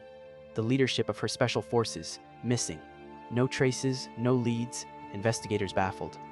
The crew watches the broadcast with zero remorse, serves them right. The Hortons throw a full shit party in his honor and pledge the family's total support, so he cashes it in immediately, a business plan. Relic products. Elixir medicine, divine tea with world-class taste, an inventory that grows with every tomb he raids, and a very skilled manager already lined up. The branding meeting is short. Company name? Something simple, like Grave. Sir, you rob tombs for a living and want to name the company Grave. Perfect, no notes. Then every relic on the ship starts screaming about an ominous power. The bankruptcy relic fires on its own, and a familiar silhouette settles onto the deck. The Crow. In physical form, in front of everyone, for the first time. And how does Bro introduce the divine bird that rewound time itself for him? Don't be afraid, it's just a stalker, a pervert that keeps appearing out of nowhere. Ah, maybe it's a she? The god of regression gets heckled at a boat party. But the Crow came with a real warning. Relics naturally hate him. A human they can't control is their least favorite thing in existence. And now the major relics, the leaders of their kind, the same ones who imprisoned the crow, have begun targeting him directly. Tombs beyond anything he expects are coming. His reaction to a divine death warrant, tombs or whatever, they can try all they want. A tool can't do anything. The crow, somewhere between impressed and exasperated, skips the lecture and leaves a gift instead. The gift, Hungbu Nobu's gourd, rank S, exactly one use. Korean folktale roulette, delivered by a crow instead of a swallow. Hungbu's gourd bursts open with treasure. Nobu's bursts open with catastrophe. And nobody knows which one this is until it's opened. An S-rank mystery box goes into storage for a very rainy day. Speaking of storage, the Van Gogh he confiscated from Kira, rank S, legendary hero grade, 475 uses remaining, has been reassigned as his bag, one of the strongest artifacts on the planet, demoted to luggage. His review, "This is too comfortable, I'll never carry a heavy bag again." Time skip montage. The company rises fast, and Edward signs on as manager, bound by a double-sided Hammurabi contract, because in this organization, trust is a relic nobody owns. Then one day, an invitation arrives. A gala gathering every significant excavation group on Earth. The host, Pandora. The sender, President Kwan himself. Bro's first instinct is a hard pass. That party is a nest of bothersome things wearing tuxedos. Until he reads the guest list, and one name stops him cold. Someone from his previous life. A relic user, but the complete opposite of everything he is. He sets the invitation down with a different look in his eyes. "I changed my mind. Let's attend this party." Whose name made the Tomb Raider King cold open, somewhere above the party, an unseen host gloating that Seoju Hyun fell for the trap. And this person drops a bombshell in passing. He's the one who worked so hard to make the Hortons ill. The mystery poisoner is real, he's here, and he's descending to the party hall with a companion named Bella. Down at the gala, Director Seo and the Holton family's goddess turn every head in the room, and Edward is already working the floor, because arriving early to scope the field is information dealing 101. His read, everyone here, Pandora included, is trying to recruit excavation teams. That's what this party actually is. A draft. Then the host glides over. Austin Rockefeller, celebrity polymath, writes books, stars in movies, drops albums, the crowd melts on contact. Bro shakes his hand and files a quieter observation. This bastard feels OFF. There's a relic on him, hidden almost perfectly. The trap springs through an autograph. Austin produces his own pen, and the pen is the relic. His internal monologue lays it out. Everyone signed gets forced respect, forced fandom, starting with this famous Seoju Hyun. "You'll all become my prisoners first." The counter arrives in seconds. Jae-ha abruptly goes insane and starts ripping every autograph in the room into confetti, as authored by a certain disguised Shakespeare pen. The victim rampages while screaming at his own boss. "I teased that relic! I isn't it!" "When did you even disguise it?" Then Bro leans in close with the quiet version of a declaration of war. "What a cheap method. Do something stupid with your relic again and I'll kill you." Austin's composure cracks. Nobody has ever sensed his relic. The answer, you can hide a relic, but not the aura that leaks the moment you USE it. Archive check on the family name. The Rockefellers were Pandora's Wallet, the patron dynasty that manufactured king-level relic users with raw money, including the late War King Kira. Sworn enemy cataloged. One anomaly though, in his first life there was no male Rockefeller relic user this age, and this one is carrying something god-level. The future keeps mutating. Austin winds up to retaliate, and Bro deploys the one weapon no celebrity can survive, publicity. MR. "Rockefeller, are you going to show us how you use a relic? What kind do you have?" Cameras swarm, and Bro twists the knife sweetly. "Unless you've been doing sketchy things with it, and that's why you can't say?" The god-level threat dies of a PR emergency. Then the official briefing starts, and one voice stops Bro's blood. Julian Miller. The name that dragged him to this party. History lesson. Julian Miller was Kwan's LEFT hand in the previous life, back when Bro was the right. He owns Zhuge Liang's relic, which grants complete information on every tomb and relic in existence. Julian devised the plans, Bro executed them. Together, they were a perfect machine. A perfect machine that despised half of itself. The flashbacks say it all, Julian condemning every kill and every con. Bro snarling back that tomb work. IS blood, and if he hadn't killed, he'd have died. Two moral opposites welded together by one employer. The headache survived reincarnation intact. His policy. This life was simple. Never get involved with Julian again. Zhuge Liang's information means nothing, next to 15 years of memories and a divine crow on retainer. So why come at all? Because Kowan sent these invitations, which means Kowan is at this party. Shopping. And there is no universe where he lets Pandora or the old man recruit Julian Miller. He doesn't want the man himself, but nobody else gets him either. The battle plan, in his own words, so I'll be distracting them. Enthusiastically, the briefing ends, and the race is already lost. Quan strolls up and publicly congratulates Julian Miller on joining TKBM, signed and sponsored before the party even started. Bro can only grind his teeth. That sneaky old man. And his professional assessment of Julian's judgment, the man must be blind, choosing President Quan no matter how desperate he was. Fine, if you can't stop the signing, you void the contract. He quietly summons Jae-ha and Edward across the ballroom, and the demolition team assembles. Strike 1 targets Kwan's entourage. The reporters suddenly hear that Richard Jang is donating a brand new painting tonight. Richard flails. He's far too busy with Pandora for new work, you see. And Bro slides the knife in. F full volume. Don't make me laugh. You're not busy. You just can't draw. Jae-ha piles on with the rumor. The art world has whispered for years that Richard copies other people's work. Prove your innocence. Draw something new. Right here. Then the haymaker. Or are you unable to draw anything after stealing MY drawings with your relic? Camera flashes everywhere. The world-famous artist is having a career-ending meltdown on the record. Strike 2 goes straight at Julian. A friendly warning between victims. These people are problematic. That man uses the Conqueror's relic to force obedience. Tell me, didn't you feel a sudden URGE to sign that contract? And Quan, sputtering his denial, accidentally confirms to a hall full of reporters that he owns a mind control relic. Beautiful. Strike 3, Richard begs Edward to vouch for his innocence. Edward, who has not forgotten who walked past him on the streets, delivers 2 words with the driest face in America. I wouldn't know. Threats about canceled partnerships bounce right off. You ignored me when I was homeless, pal. Verdict delivered.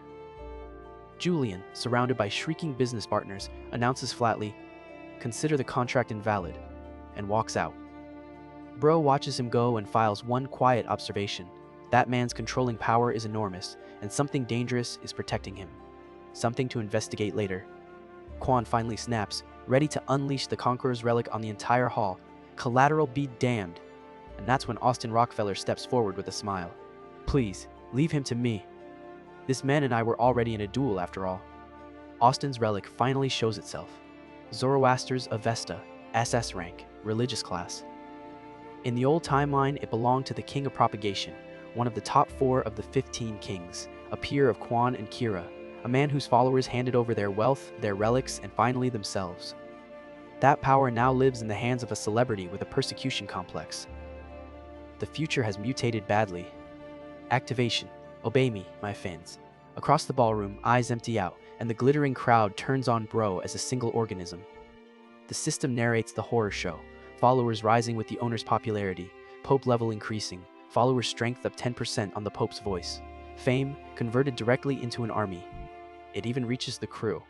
Jae-ha wobbles mid-sentence. I'm starting to feel strange too, and receives emergency percussive therapy. Are you good now? If not, I'll beat you till you are. I'm good now. No need to beat me. Then Bro rolls his shoulders, faces the celebrity Pope and his brainwashed congregation, and makes a promise. If you're going to use mind attacks, I will respond in kind. Whatever that responding in kind, apparently, means drawing a sword in a ballroom full of brainwashed civilians. Jae-ha is screaming about witnesses and optics. Bro's answer, don't fret, just watch and enjoy. This too is a mental attack. One swing, and Austin feels his own neck leave his shoulders. He screams, grabs his throat, and finds it still attached. Hwa-rang's sword shows its enemies the fears of war, vividly, personally. And Bro's disappointment is completely sincere. What a shame. You peeing your pants would have made an excellent article. And while the celebrity Pope was busy dying imaginarily, his pocket got lighter. When did you take my relic? You simply cannot bring the Pickpocket King to parties. This is why. One catch. The Avesta still belongs to Austin, and stolen relics can't be used while the owner's control holds.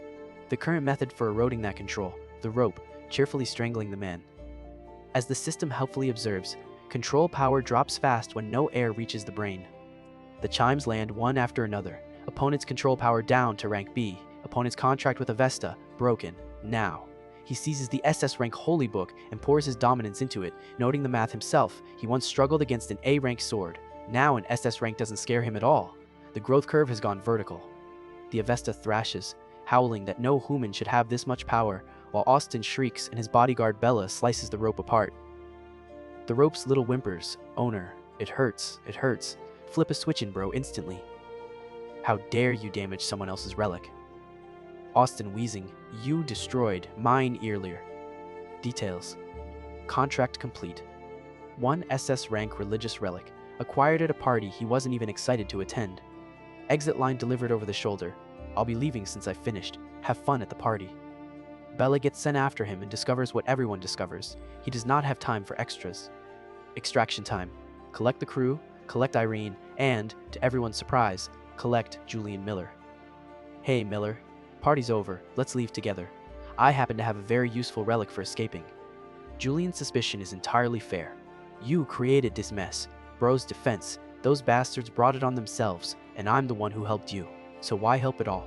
And he delivers the greatest single troll line of the series with a straight face. "Who knows? Maybe we were connected in our past lives." While J-Ha paints the escape route, Bro makes small talk with a hook in it. "I heard you have a little sister. How about I help you find her?" Because he knows that sister is the entire lever. She's the reason Julian sold himself to Quan in the first timeline. But Julian's answer breaks the script. "Thanks for the offer, but it's useless. I already found my sister. She died in front of me soon after." Bro's mind stalls. In the past life, HE was the one who found her, alive, years from now. She should still be breathing in this timeline. The future didn't just drift this time, it took someone. And the neat little plan, her location in exchange for Zhuge Liang's relic, just died with her. They step out through the finished drawing, and Julian bows out with a curt thanks and disappears into the night. Irene asks the question hanging over everything. "Do you know him?" The answer, after a very long pause, "Kind of." The morning news does cleanup duty. 380 injured at Pandora's party, several people missing, and the public bill lands squarely on Pandora. There. "We didn't do it" statement convinces exactly nobody. The crew's verdict from the penthouse couch, "What a mess. Those bastards deserve it." Bro's private ledger runs deeper. With the Avesta in his hands, the throne of the King of Propagation now sits empty, and the kings of this era will be a different lineup entirely. But the same timeline drift that reshuffles kings also killed Julian's sister. His 15 years of foreknowledge are expiring, page by page. From here on, he has to out. Think the future, not just remember it. Then a domestic emergency, the rope is refusing restoration. It's fleeing from J-Ha around the penthouse shrieking, "No, G-O away, it feels weird." Bro assumes his repairman is inventing excuses to skip work right up until the rope starts glowing. The system explains, the rope has reached its goal. For the sake of its owner, it refused another person's control.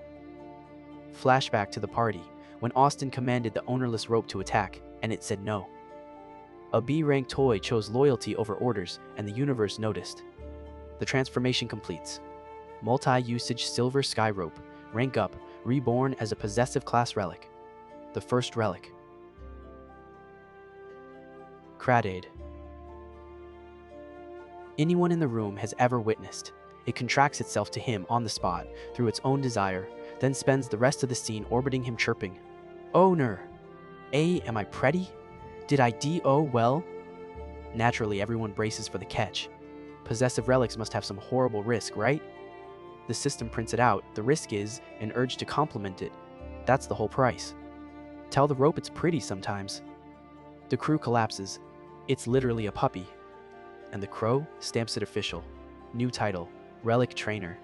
Compatibility with all relics increased, and he can now draw out 90% of any relic's power. Compatibility is welded to natural talent and nearly impossible to raise. He just got handed a jackpot with a wagging tail, which triggers the real epiphany. Relic growth is the key to everything. If the rest of his arsenal can evolve the way the rope just did, the entire game board tips over in his favor. New research project, effective immediately. Scene change. Pandora headquarters, damage assessment. The party was a catastrophe, but their surveillance engine, the Pandora system, quietly scanned the abilities of every attendee anyway. And the timetable is brutal. The Seven Great Tombs are coming. A different magnitude of size, danger, and treasure. Their oracle's prophecy is simple. Whoever takes those tombs changes the world. They pull up the top 50 talent list, and it reads like Bro's family album. Quan, 21 relics. Austin, 20. Julian Miller, 19. Then the surprises, Irene, potential in destruction. Edward, potential in wealth. J-Ha, potential in RAU, 5 relics. Pandora's dream recruitment board is basically his group chat. And then the outlier they removed from the list because he broke the scale. Potential in thievery, Seoju Hyun, age 22. Relics possessed, 50. The boardroom erupts. He collected 50 by himself? Who the hell is he? Official designation, enemy of Pandora and a threat. Their consolation prize to themselves? He'll never reach the 7 great tombs before us, because we will never reveal this information elsewhere. Gentlemen, the man has robbed a general, a chairman, and a pope. Your secrets are not safe, and the biggest tombs in history are research montage. The relic growth ladder. Antiques climb to normal through regular use, normal to rare through special actions, rare to treasure by gaining treasure value. Then the brutal top rungs. Your relic only hits S rank when you become a hero of the generation, and SS when you become a god-level user. He asks the crow for details and receives divine wisdom. We don't know anything, human. Thanks, bird. Then the news interrupts, tombs erupting all over the world again, and when you mark them on a map, they form a pattern. Pandora tells reporters they're still researching. Bro doesn't need to research. This is the omen of the 7 great tombs, and they're arriving years ahead of schedule. The briefing for the crew. The 7 great tombs are bigger, deadlier, and hold relics worth kingdoms, 1 tomb for each of the 7 deadly sins. His own Arceus relic came out of the Tomb of Greed. Everyone ELSE who looted those tombs became a king-level user. Whoever gets there first owns the next era, and it cannot be Quan or Pandora. Surviving one requires elite teammates or upgraded relics. Trustworthy elites aren't exactly stocked in his Rolodex, so upgrade path it is. And that's when his eye falls on the freshly stolen Avesta. Followers. Reputation. Maybe even god level, because the chart never specified HOW get there. First command, Avesta, make me a priest. Request denied. You need a good reputation and popularity to use a religious relic. At least 10 people must fall for you. He shakes the holy book like a broken vending machine. I'm using you to gain. Popularity? That's the entire point. So how did Austin qualify? He's saying. He acted. He wrote a best-selling novel. Bro runs the self-inventory, can't sing, can't act, but a novel? He felt he could write a novel if he just had a computer. Famous last words in every timeline. Market research, he reads Austin's hit novel, Secret Housewife, with the expression of a confused general reviewing enemy intel. Why was this popular? The crew explains as delicately as possible. It's the smut, Hyung Neem. Satisfying natural instinct cells. He nods slowly, like a man taking combat notes. Then, hours of furious typing.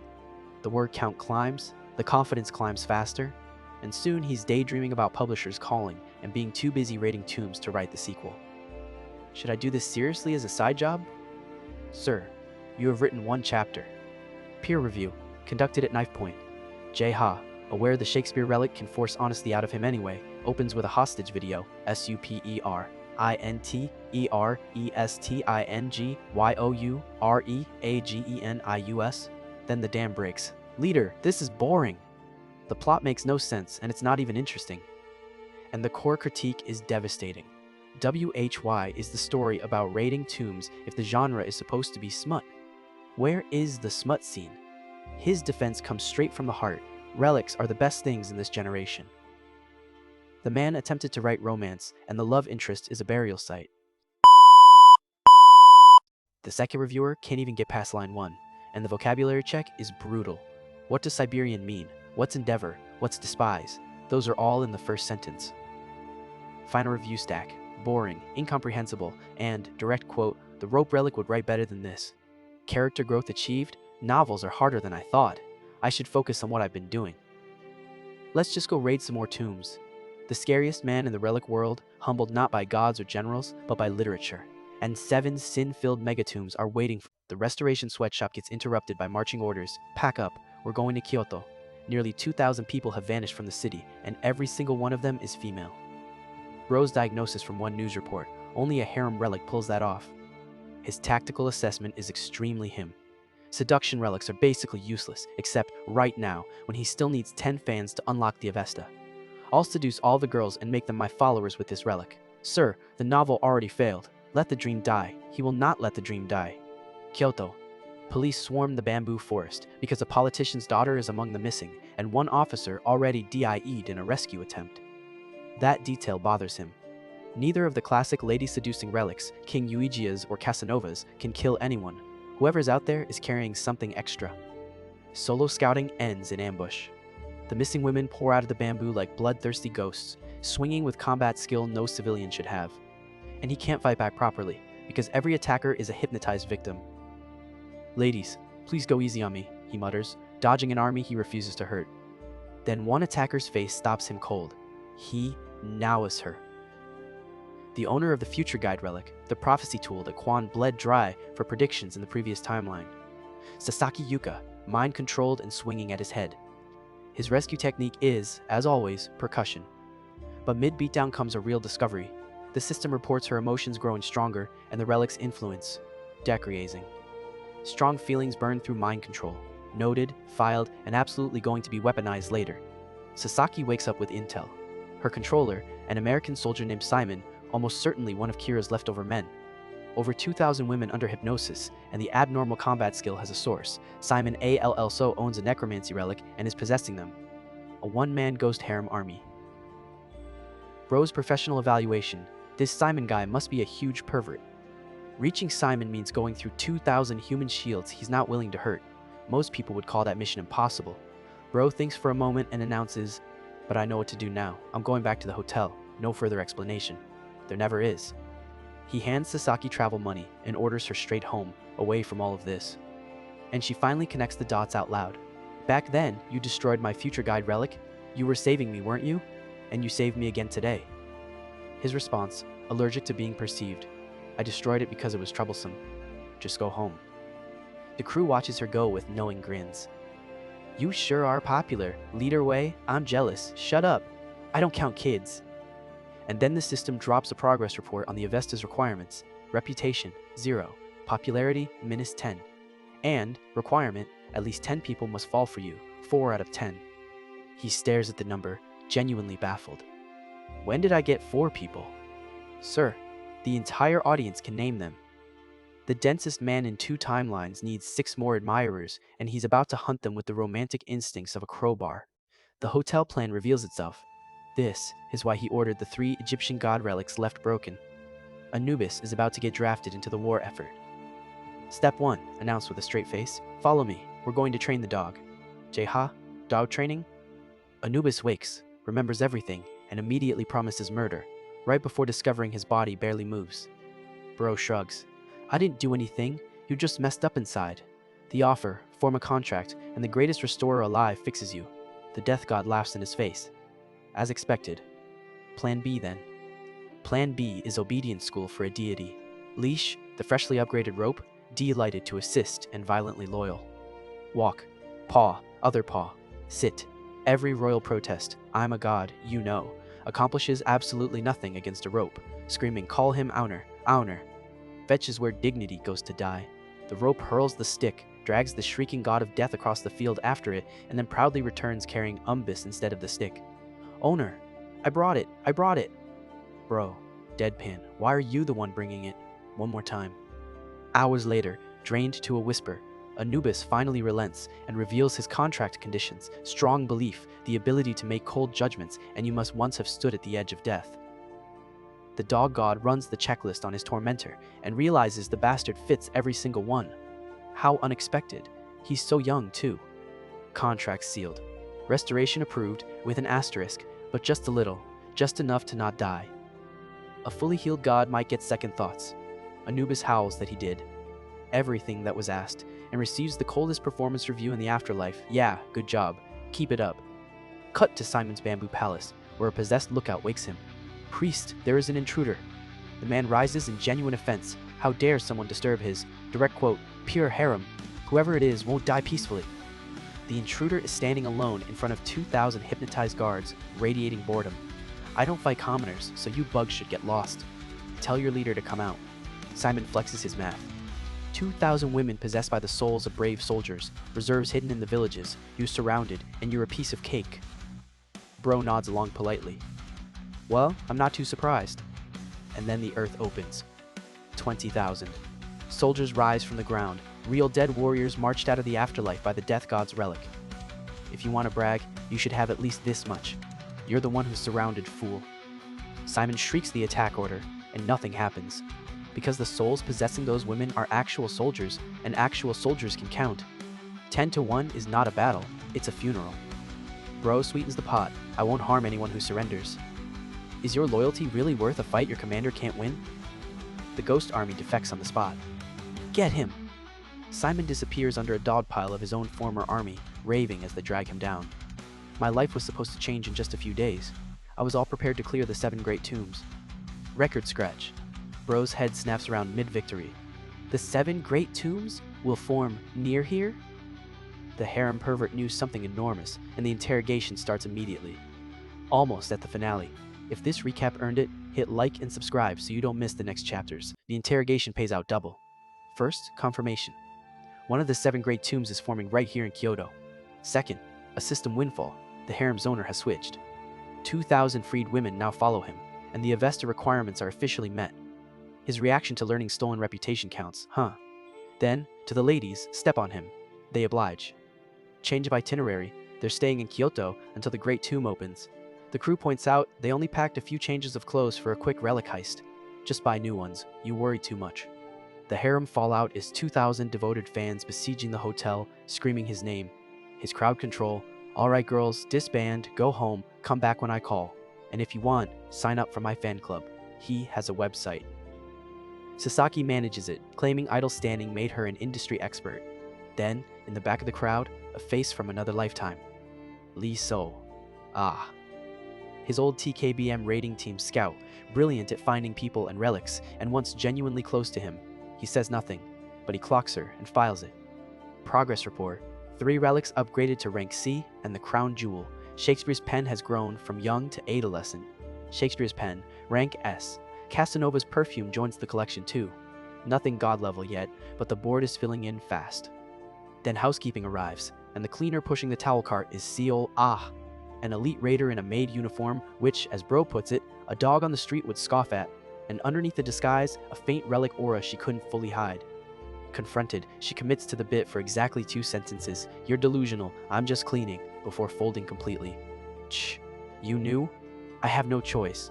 T him. Her summon is Gildal, a goblin ghost straight out of the 3 kingdoms, and it's a Reaper relic, the soul-stealing kind, where stolen means dead. And for the first time in 60 chapters, Bro, runes. The crew is scandalized. He is not. You die if you mess with Reaper relics. Go tell her you're sorry. Cornered in the hotel room, the goblin smashes through the door, charges, and freezes mid-lunge. It can't approach. Something in Bro's messy pile of unpacked relics terrifies it to its ghostly core, and nobody in the room, including Bro, knows which one. The Reaper's warrior spirit dissolves entirely. I'm scared! It's scary! And the soul-stealing death spirit routs itself from the battlefield, ignoring its owner's screams. Bro watches it flee with mild sympathy. That's the problem with relics. Let's just say you had bad luck. Which leaves one intruder, rope-wrapped and furious on the carpet. The verdict comes down with judicial calm. You need to be punished for entering someone's room without permission. Auntie me, can't do that. Because it's questioning time. An old comrade who shouldn't know him yet, spying on him in Kyoto, days before a Great Tomb surfaces. There are, in his words, a lot of things I want to know. The interrogation opens, and Seol, Ah, runs the classic playbook. Feed him useless half-truths, stall for time, wait for the rescue team. He lets her talk, looking suspiciously entertained. Because he knows something she doesn't. Her rescue team is currently tiptoeing down the hallway past a big, sleeping dog. Let's just pass quickly, it's some random dog. The dog is Anubis, the god of death assigned to guard duty, moonlighting as a doorbell. Snap. Rescuers caught, one bitten squarely in the butt, and the deity is deeply offended. How dare you call me some random. Dog. Human. Then Bro reads their jewelry like a customs officer. That bracelet belongs to the Chinese tomb raiding group Red Flowers, and this marking makes you their corporal, Liao Wei. Their faces say everything. Geopolitics refresher. Pandora is an America and Europe club. So China didn't join, it allied with RUSIA instead. 2 superblocks, both racing for tombs, and Red Flowers is the Alliance's field unit, operating deep in Japan. The interrogation resumes with divine assistance. Pupper, bite him! The front this time. Confessions pour out instantly. They were spying on Simon, who promised to get them into the 7 great tombs, who went around bragging that he betrayed Kira, and whose tomb intel came from China, not America. And where does China get 7 great tombs intelligence? The big one drops. Their hackers cracked the Pandora system. Every secret Pandora's precious detector uncovers flows straight to the China-Russia alliance. Remember, Pandora's smug little "we will never reveal this information"? The whole world already has it. A few days later, intel harvested, prisoners released. But not freely released. A wiretap Relic rides out of the hotel stuck to Seoa. He genuinely wants his old scout back on the crew one day, but with her personality, asking now gets him a knife. So for now, she's an unpaid informant broadcasting China's secrets straight to his ear. One confession from the man himself on the ride out. He still has no idea which of his relics scared off the goblin. None. The Horde has officially outgrown its owner. Somewhere in his luggage is an anti-ghost superweapon, filed under miscellaneous. 3 days later, exactly on Simon's schedule, it happens. The Great Tomb erupts and swallows ALL of Kyoto, 1,027 square kilometers of city transformed overnight into what looks like ancient Rome. Pandora declares a level 3 disaster evacuation. The crew can only stare. The city is a ruin with columns. At the sealed entrance, the whole industry has gathered, every Pandora-affiliated raiding group on Earth, all locked out, all glaring at the door. Bro's review of the competition, out loud, are all of the tomb raiding groups here unskilled? Familiar faces spot him immediately. TKBM's chief comes in screaming, because Julian Miller has been ignoring their calls ever since the party stunt. Bro's defense is delivered with the face of an angel. Did I lie? I only told the truth. And then a calm voice cuts straight through the shouting. Chief, calm down. There is no time to be arguing here. I will apologize on his behalf. Seo Ju Hyun, someone new, composed, polite, and clearly outranking everyone yelling. Bro's eyes narrow in recognition. The polite voice belongs to a man with a business card. Yang Chen, general manager of TKBM. All courtesy and silk. We don't plan on becoming enemies with you. Contact me. If anything makes you uncomfortable, I'll help, however I can. Bros, RSVP to this diplomacy. I'm warning you. I'll kill you if you show that damned face of yours around me again. The crowd goes silent. That wasn't banter. That was a promise with history behind it. The history. Yang Chen is the man who sent him into the final tomb. Quan's executioner promised a director's chair for quietly disposing of the whole team. And the cruelest part, he was one of them. Joined the raiding crew last, and they treated him like a little brother. The flashback plays like a slow knife. I'm hurt. I can't come with you. I've looked into it. It won't be too hard. Here, take this escape relic. Oh, and leave Jae-ha behind. The tomb was the hardest ever recorded. The escape relic was a self-trapping relic. His comrades died around him in the dark, and the only reason he survived is that the crow found him at the very edge of death. Which is why this life's policy gets stated flat, to the traitor's smiling face. Pretending to be your friend would be easy, but it would make my mood terrible. I'm always like this. I don't really like you. Even his own crew is stunned by the pure, uncut hostility. Then, the announcement, we're going into the tomb. 2 men, walking at a great tomb that has rejected every elite team on the planet. The laughter is loud, his answer isn't. Yeah, we'll be different. Just wait and watch. The approach explains everyone's failure. Bodies scattered across the ruins, unhurt, undamaged, just lying down, napping. And then Jae-ha's knees buckle mid-step. Leader, let's take a break. No need to hurry. Bro doesn't even turn around. It's begun. Welcome to the Tomb of Sloth. 7 great tombs, 1 deadly sin each, and this one drowns your mind in pure laziness before you ever touch the door. The only way through is defeating sloth with your own willpower. Anubis offers his expert consultation, impossible for humans, they're so naturally lazy. Thank you, pupper. Even bro, tolerance stat and all, can feel his motivation dripping away the closer he gets. So he skips the willpower exam entirely. Who said anything about the main entrance? If I break through the wall, there's a new entrance. And the demolition charge is Anubis. Again. With full bedside manner, don't fret. I'll only blow you up to the point where restoration is possible. The god's screams echo across Kyoto. The wall opens, and the sloth field dies with it. Get up. The entrance problem is gone. Restore the pupper too. Inside, a palace of solid gold. The Domus Aurea. Bro turns it into a pop quiz. Doesn't this remind you of a Roman emperor you know well? Jae-ha is still guessing when the corridors ignite around them. Fire, everywhere, out of nowhere. Nero. The emperor who sang while Rome burned is running this dungeon. The counter is pure hoarder logic. Take out the Go relic and drink the fire. The canvas inhales the entire blaze, hallway by hallway. Why waste a perfectly good inferno when you can bottle it and throw Rome's own arson back at its emperor later? One problem left. The sloth field's death woke every napping raider outside, and now a mob is pouring in through their brand new entrance. Jae-ha votes, sensibly, to run. Overruled. No, let's play a little. Emperor Nero has... The mob pours in, familiar faces and new ones, all shouting about grabbing him for information. He skips the meet and greet and drops the floor out from under the entire room. Somewhere, an archaeologist felt a disturbance. The crow's paperwork arrives mid-collapse. New title, Tomb Destroyer, who makes archaeologists cry. And his tomb excavation skill evolves into tomb destruction. No longer limited to the ground, he can now demolish any part of a tomb he likes. The ceiling, the walls. Everything is a door if you're angry enough. Field testing is immediate and gleeful. Sealing onto the pursuers. Corridors deleted behind them as they run. The skill rockets from rank F to rank C in a single chase, while Jae-ha screams the only sensible thing said, all chapter, stop, you're going to destroy, OUR path 2. They reach the heart of the palace, a full Roman theater. Nero's chamber. The doors slam shut behind them, and a voice booms across the stage. Haha, you found me, my audience. The emperor's demands, watch my work of art, praise me, worship me, scream for me. The work of art in question is the audience being roasted alive as mood lighting. Jae-ha's review from inside the oven will burn to death before we can applaud, you bastard. Quick context on the host. Nero, history's most famous tyrant, was desperate to be an artist. He performed, he wrote, and by every account he was terrible at all of it. The great fire of Rome burned on his watch. This dungeon's flames are his eternal encore. Bro plays the clever card, Homer's glasses, lifted off Yoon Si-woo back in Vegas. Greek literature to charm an emperor famously obsessed with Greek culture. And it bounces. I do like Homer, but a human waving his relic means nothing to me. The smart play fails and the fire tightens. It's looking genuinely fatal. Enjoy the pain, only survivors may leave, when the flames just stop. Dead. And Nero gasps like a fan spotting a celebrity at the airport. Oh my goodness, aren't you Seo Joo-hyun? The author of Secret Housewife? Yes. The novel. The one his own crew rated below the ropes hypothetical writing. It turns out to be a bestseller among relics. All the relics have been talking about you.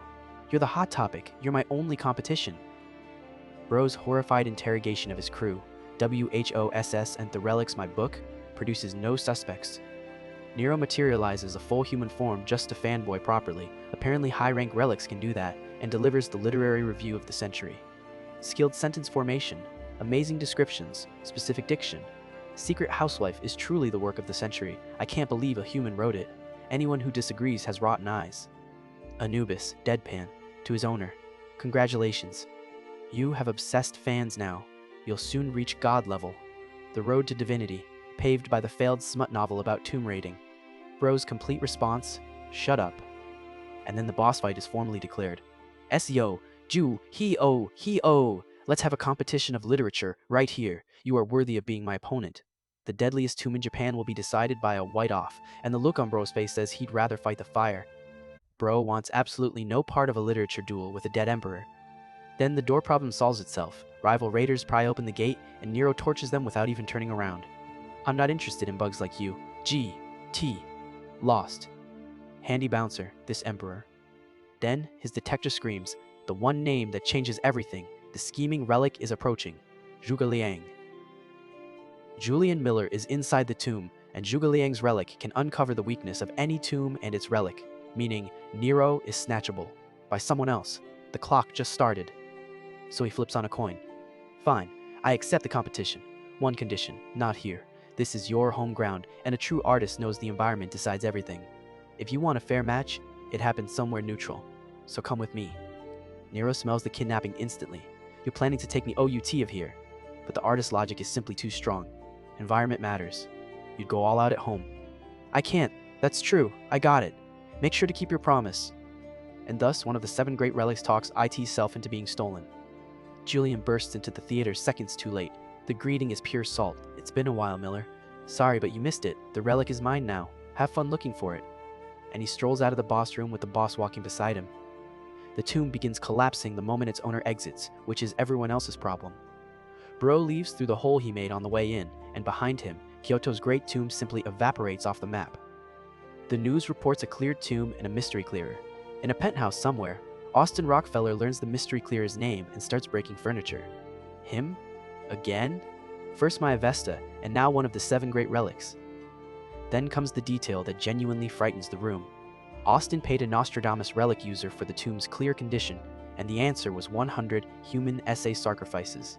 That's why the big groups marched small armies in, people who were never meant to walk out. And this man cleared it with 2 people and 0 deaths. Find out how he did it becomes the entire industry's new obsession. Meanwhile, outside, Nero is vibrating. We're outside now. Let's begin the match. My soul is burning with literature. Bro raises a finger. I have one more request before that. Again? What is it this time? The request? An investigation. How exactly did you read Secret Housewife? And Nero's answer detonates the room. No way. I pay AI money to read that. Money. Someone is pirating his abandoned smut novel and selling it across the relic world for profit behind the author's back. Bro's eyes sweep his own collection with terrible calm. The culprit is in this room anyway. I'll find out once I ask each one of them. The interrogation lineup assembles. First chair, the rope. Did you spread my novel to the other relics? And the rope, the most loyal, most transparent creature in this entire story, starts visibly sweating. Huh? You called me? Huh? What's this? Oh, this is going to be delicious. The rope's trial resumes under the world's most terrifying stare, and the truth comes out in squeaks. It's crime? It only Bayo wasted. It gathered the household relics and proudly showed them the manuscript pages. Look how good my owner's writing is. It never sold anything. Acquitted, on the grounds of being a proud puppy. Then, drifting in from the next room, yay way, the income's in the billions. Now, K-way, it's so easy to earn money. Caught. In the act. Mid-celebration dance. Behind the door, an entire piracy ring of his own relics, running a black market publishing empire on his abandoned novel. The getaway attempt lasts roughly 2 steps before his control power flattens the room. Gather around before I DO something. Who's in charge? The ringleader is identified via unanimous betrayal. Every relic in the room wilts and silently points the same direction. It's the worm, Shufu's relic, who is not even 1%. Sorry. Yeah, it was me. What? And the legal defense is genuinely spectacular. Yo, you made me work and never paid me. That's illegal, you bastard. I had to earn money somehow. I was working TWA OBS. The extortion relic has unionized against wage theft by monetizing his employer's failed smut novel. The audacity is almost admirable. Asset seizure reveals the scale.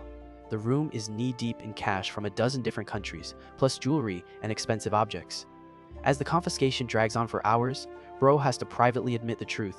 The worm is genuinely good at business. And buried in the loot, something that stops him cold, a relic's core. The soul-like remnant that can be pulled from a destroyed relic, like extracting a life. The other relics shriek at the worm for exposing their deepest secret, while Bro quietly files it away. Worth looking into. Very worth looking into. Next morning, departure time, and departure is impossible. Every tomb excavation team on the planet is camped outside the hotel, chanting SIRW Heyu Heyu N, with contracts in hand. The Nero rumor is everywhere, because the raiders trapped in the collapsing tomb somehow survived to tell it. How did they survive an exitless, collapsing tomb? His deduction takes 1 second, Miller. Julian is the type who saves rivals instead of watching them die. The crew coos in unison. He's a really good person then. So different from someone. Bro develops sudden, total hearing loss. The fame is now a logistics problem. There's a fan wall of raiders between them and the airport. And that's when slave number 1 raises his hand with a gleam in his eye. Let's sell a fake Nero relic and spread rumors about it. The technical upgrade makes it art. Copy only the appearance, which lasts far longer than copying power, and embed the confiscated relic core inside so it reads as genuine to any scanner alive. Jae-ha even negotiates performance incentives for inventing the scheme. Approved on the spot. The future king of fraud dives into the forgery with sparkling eyes, and Bro leans back with the arc's closing line. From now on, this is going to get interesting. A counterfeit Sin relic is about to hit the open market, and every greedy— Where do you sell a counterfeit Sin relic? On Pandora's own relic forum, obviously. The site those bastards built to monopolize the world's relic information, now repurposed as his personal classified ads. This time, I'll use it in reverse. The listing itself is a masterclass. Jae-ha agonizes over wording until the boss shoves him off the chair and types, "For sale. Kyoto Tomb Relic. Immediate disposal. Attribution. Presumed relic of Julius Caesar, which is deliberately Wong." Jae-ha shrieks that it reads like a video game item trade. Exactly. The less sincere it looks, the harder the greedy bite. Results. Pandora's forum server dies of traffic within hours, the inbox floods with begging, and the story jumps to television as the Caesar relic sale controversy. 1 low-effort shitpost, global headlines. What a fragile server, the crew notes. Preparation montage, auction scheduled in LA, J-Ha forging museum-grade replicas of Nero's relic dressed up as Caesar's laurel wreath, and Bro personally selecting the venue. A deliberately, insultingly tiny. 1. Auction day rules, announced to the assembled elite of the excavation world. The entrance fee is 1 relic per person. Any rank. Non-negotiable. And since seats are limited, you'll want to pick your fee relic carefully. The crowd riots. Austin Rockefeller, present and seething, calls it straight-up theft. Correct. And then scarcity does all the heavy lifting. Instead of walking away, the richest raiders alive elbow each other to hand over their best relics first. Whoever pays better gets in. No, whoever pays first. The man-made billionaires compete to be robbed. Inside, the laurel wreath gets its grand unveiling to gasps and demands to start bidding. Outside, J-Ha is stacking box number THRE of entrance fee relics while mentally spending his incentive bonus. The perfect crime, humming along beautifully. And then a voice lands on J-Ha like a guillotine. Julian Miller, no greeting, no warm-up. I'll be straightforward, you're trying to sell a fake. What kind of game are you playing? Here's why Julian can't be bluffed. He carries the Relic of Insight, the tool that sees through the weaknesses of nearly any tomb or relic in existence. The single most overpowered scouting ability of the old timeline. A replica with a real core fools every scanner on Earth except those eyes. He paid the entrance fee, walked in, looked once, and read it. J-Ha deploys textbook fraud school, total denial, followed by counter-accusation. That thing's the real deal. Are you playing some game to lower the price? And Julian's response is worse than anger. It's disappointment. I was cautious of you because your abilities are unusual, but are you people nothing but frauds, cheating with relics? Then Julian turns toward the packed auction hall and says the sentence of doom. Allow me to reveal the truth. 3 boxes of profit, 1 furious celebrity, a room full of armed billionaires who just paid premium relics for a fake, and the most honest man alive walking toward the microphone. J-Ha's soul leaves his body as he lunges after him. I have to stop him! The fraud of the century now rests entirely on slave number 1's shoulder. J-Ha's emergency stall is actually inspired. Okay, the truth. Yes, the displayed relic is fake for security reasons. The real one goes to the winning bidder afterward. Beautiful improv. Shredded in 1 sentence, your superior talked about it like it was real. I'm disappointed. Plan B. Bribery. I'll tell you our top secret info. Let's go talk over there, okay? It bounces off the iron wall without a dent. I don't need it. J-Ha's despairing scream to the heavens. How does a human like this even exist? Inside, the bidding has hit $250 million when Julian's voice detonates through the hall like a divine loudspeaker. Stop. Auction. I have something to tell everyone here. The great exposure gets exactly 4 words out. That relic is a fae before the rope gags him mid-syllable. And Bro takes the podium with a masterpiece of pure projection. Truthfully, Mr. Miller has been pressuring us to sell the relic to him privately. But everyone here wants a fair auction, don't we? And the crowd, seconds away from being scammed out of fortunes, boos the whistleblower out of the building. Leave! Leave! The one honest man in the room, ejected by his own victims, while the con artist bows apologetically. Now then, shall we continue? At 9 million, the game mutates. A bidder offers to pay with an SS rank K relic instead of money. Bro strokes his chin like a sommelier. That suggestion appeals to my tastes. However, only own SS rank is a bit weak, and the entire room swallows the hook whole. What follows is a relic bidding war for the ages. 1 SS plus an S. That plus an A rank. TWA ranks. The wealthiest raiders alive, hurling priceless artifacts at each other over a forgery. The narration says it best. It was a sight to behold. Final gavel. Princess Sophia of Monaco takes it, paying $200 million PLUS. 1 SS, 2S, 3A, and 10B rank relics. Austin, outbid and seething, accuses him of favoring the pretty princess. The answer comes without a flicker of shame, yes. Now stop talking. Backstage, the Julian problem refuses to shrink. Ungagged, he promises to expose everything the moment he's free. Warnings about scandal, about embarrassing a princess, about consequences, nothing lands. The man is an iron wall of integrity, which is precisely what makes him so inconvenient. Then it gets genuinely bad. A soul-type relic flickers in the shadows and slips away before anyone can catch it. Something was EAVES dropping on the entire backstage confession. Julian, still tied up, actually smirks. Serves you right. Now someone else knows the truth, and it has legs. Mission failed? Not in this man's vocabulary. New plan, 2 birds, 1 scheme. Build an escape route for the scam and strike Miller at the same time. How do you neutralize the world's most honest man? 4 words that should terrify everyone will make him an accomplice. Cut to Princess Sophia lovingly admiring her different-colored Great Tomb relic, dreaming of the day Pandora has to respect her. And then a polite voice ruins everything. I'm sorry to spoil your mood, Princess, but that relic is fake. And I can prove it. Please, take it out. The unraveling begins. The proof is brutally simple. Hold the relic tightly, Princess. Then the accuser splits the laurel wreath in half with a common B-rank dagger. The physics lesson lands on the whole room. No high-class relic can be broken by a low-class blade. Which means the S-rank treasure everyone just bid fortunes on isn't even B-rank. Fake. The room does the math on their entrance fees and detonates. Seal the building, search everywhere, find the organizers. Seoju Hyun is a dead man. Hundreds of armed robbed elites, 1 exit, 0 mercy. And the dead man strolls out to meet them, hands open, completely unbothered. Were you all looking for me? Yes, what you saw was indeed a fake. The honesty is so brazen, the mob briefly forgets how to riot. Then, the counter-story deploys. Jae-ha lifts his shirt to reveal a horrific scar. They never wanted to sell, you see. They were blackmailed for the Kyoto relic, he was stabbed nearly to death. Here's the hospital diagnosis sheet. The auction was a sting to lure the blackmailer out. Narrator's note: the scar and the paperwork were both manufactured by Jae-ha's own relic. The forger forged his own stabbing. Princess Sophia cuts to it, so you were USINGing me. A genuinely apologetic bow, yes, and I'm sorry, but you were under special protection the whole time, and the real relic was always meant to reach you once the culprit was caught. In fact, no more waiting. Let me give you the real one, here and now. He reaches into the bag and freezes. It's gone. The real relic is gone. And the horror on his face is Oster caliber, because the theft is completely genuine. He arranged it himself. Right on cue, Julian Miller bursts in to warn the winner, and Bro greets him like a longtime co-conspirator at full volume. Relax, Miller. I just told them myself. Sorry, I should have spilled the beans sooner, like you said. Julian's independent alibi dissolves into partnership before he can open his mouth. Lockdown. Nobody moves, block the exits, search the customers.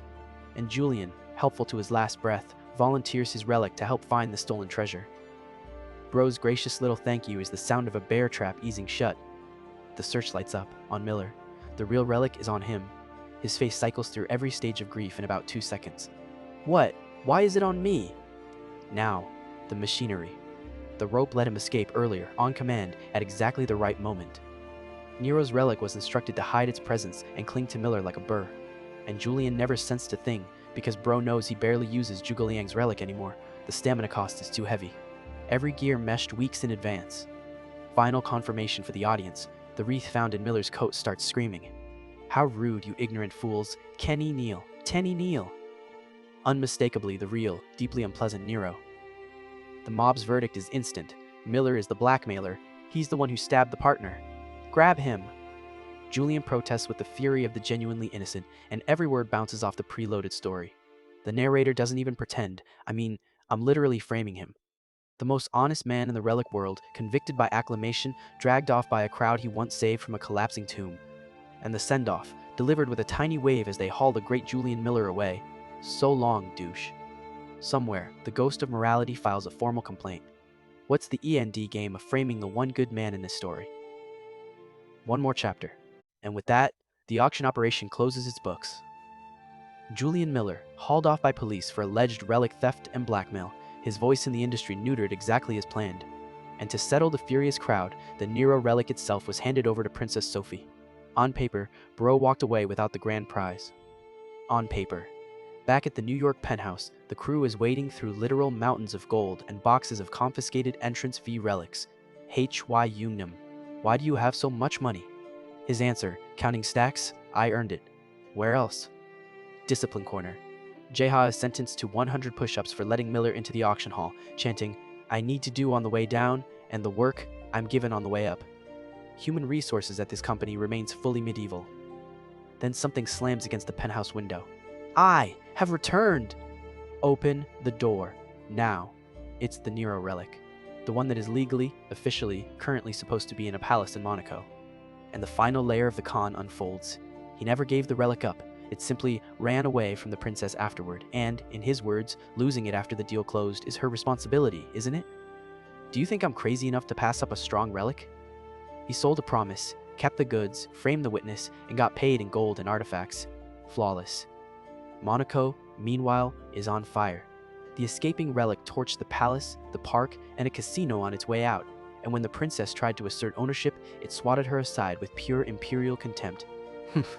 You are not a human that I acknowledge. And the princess's new relic tracking consultant? Lee Sol.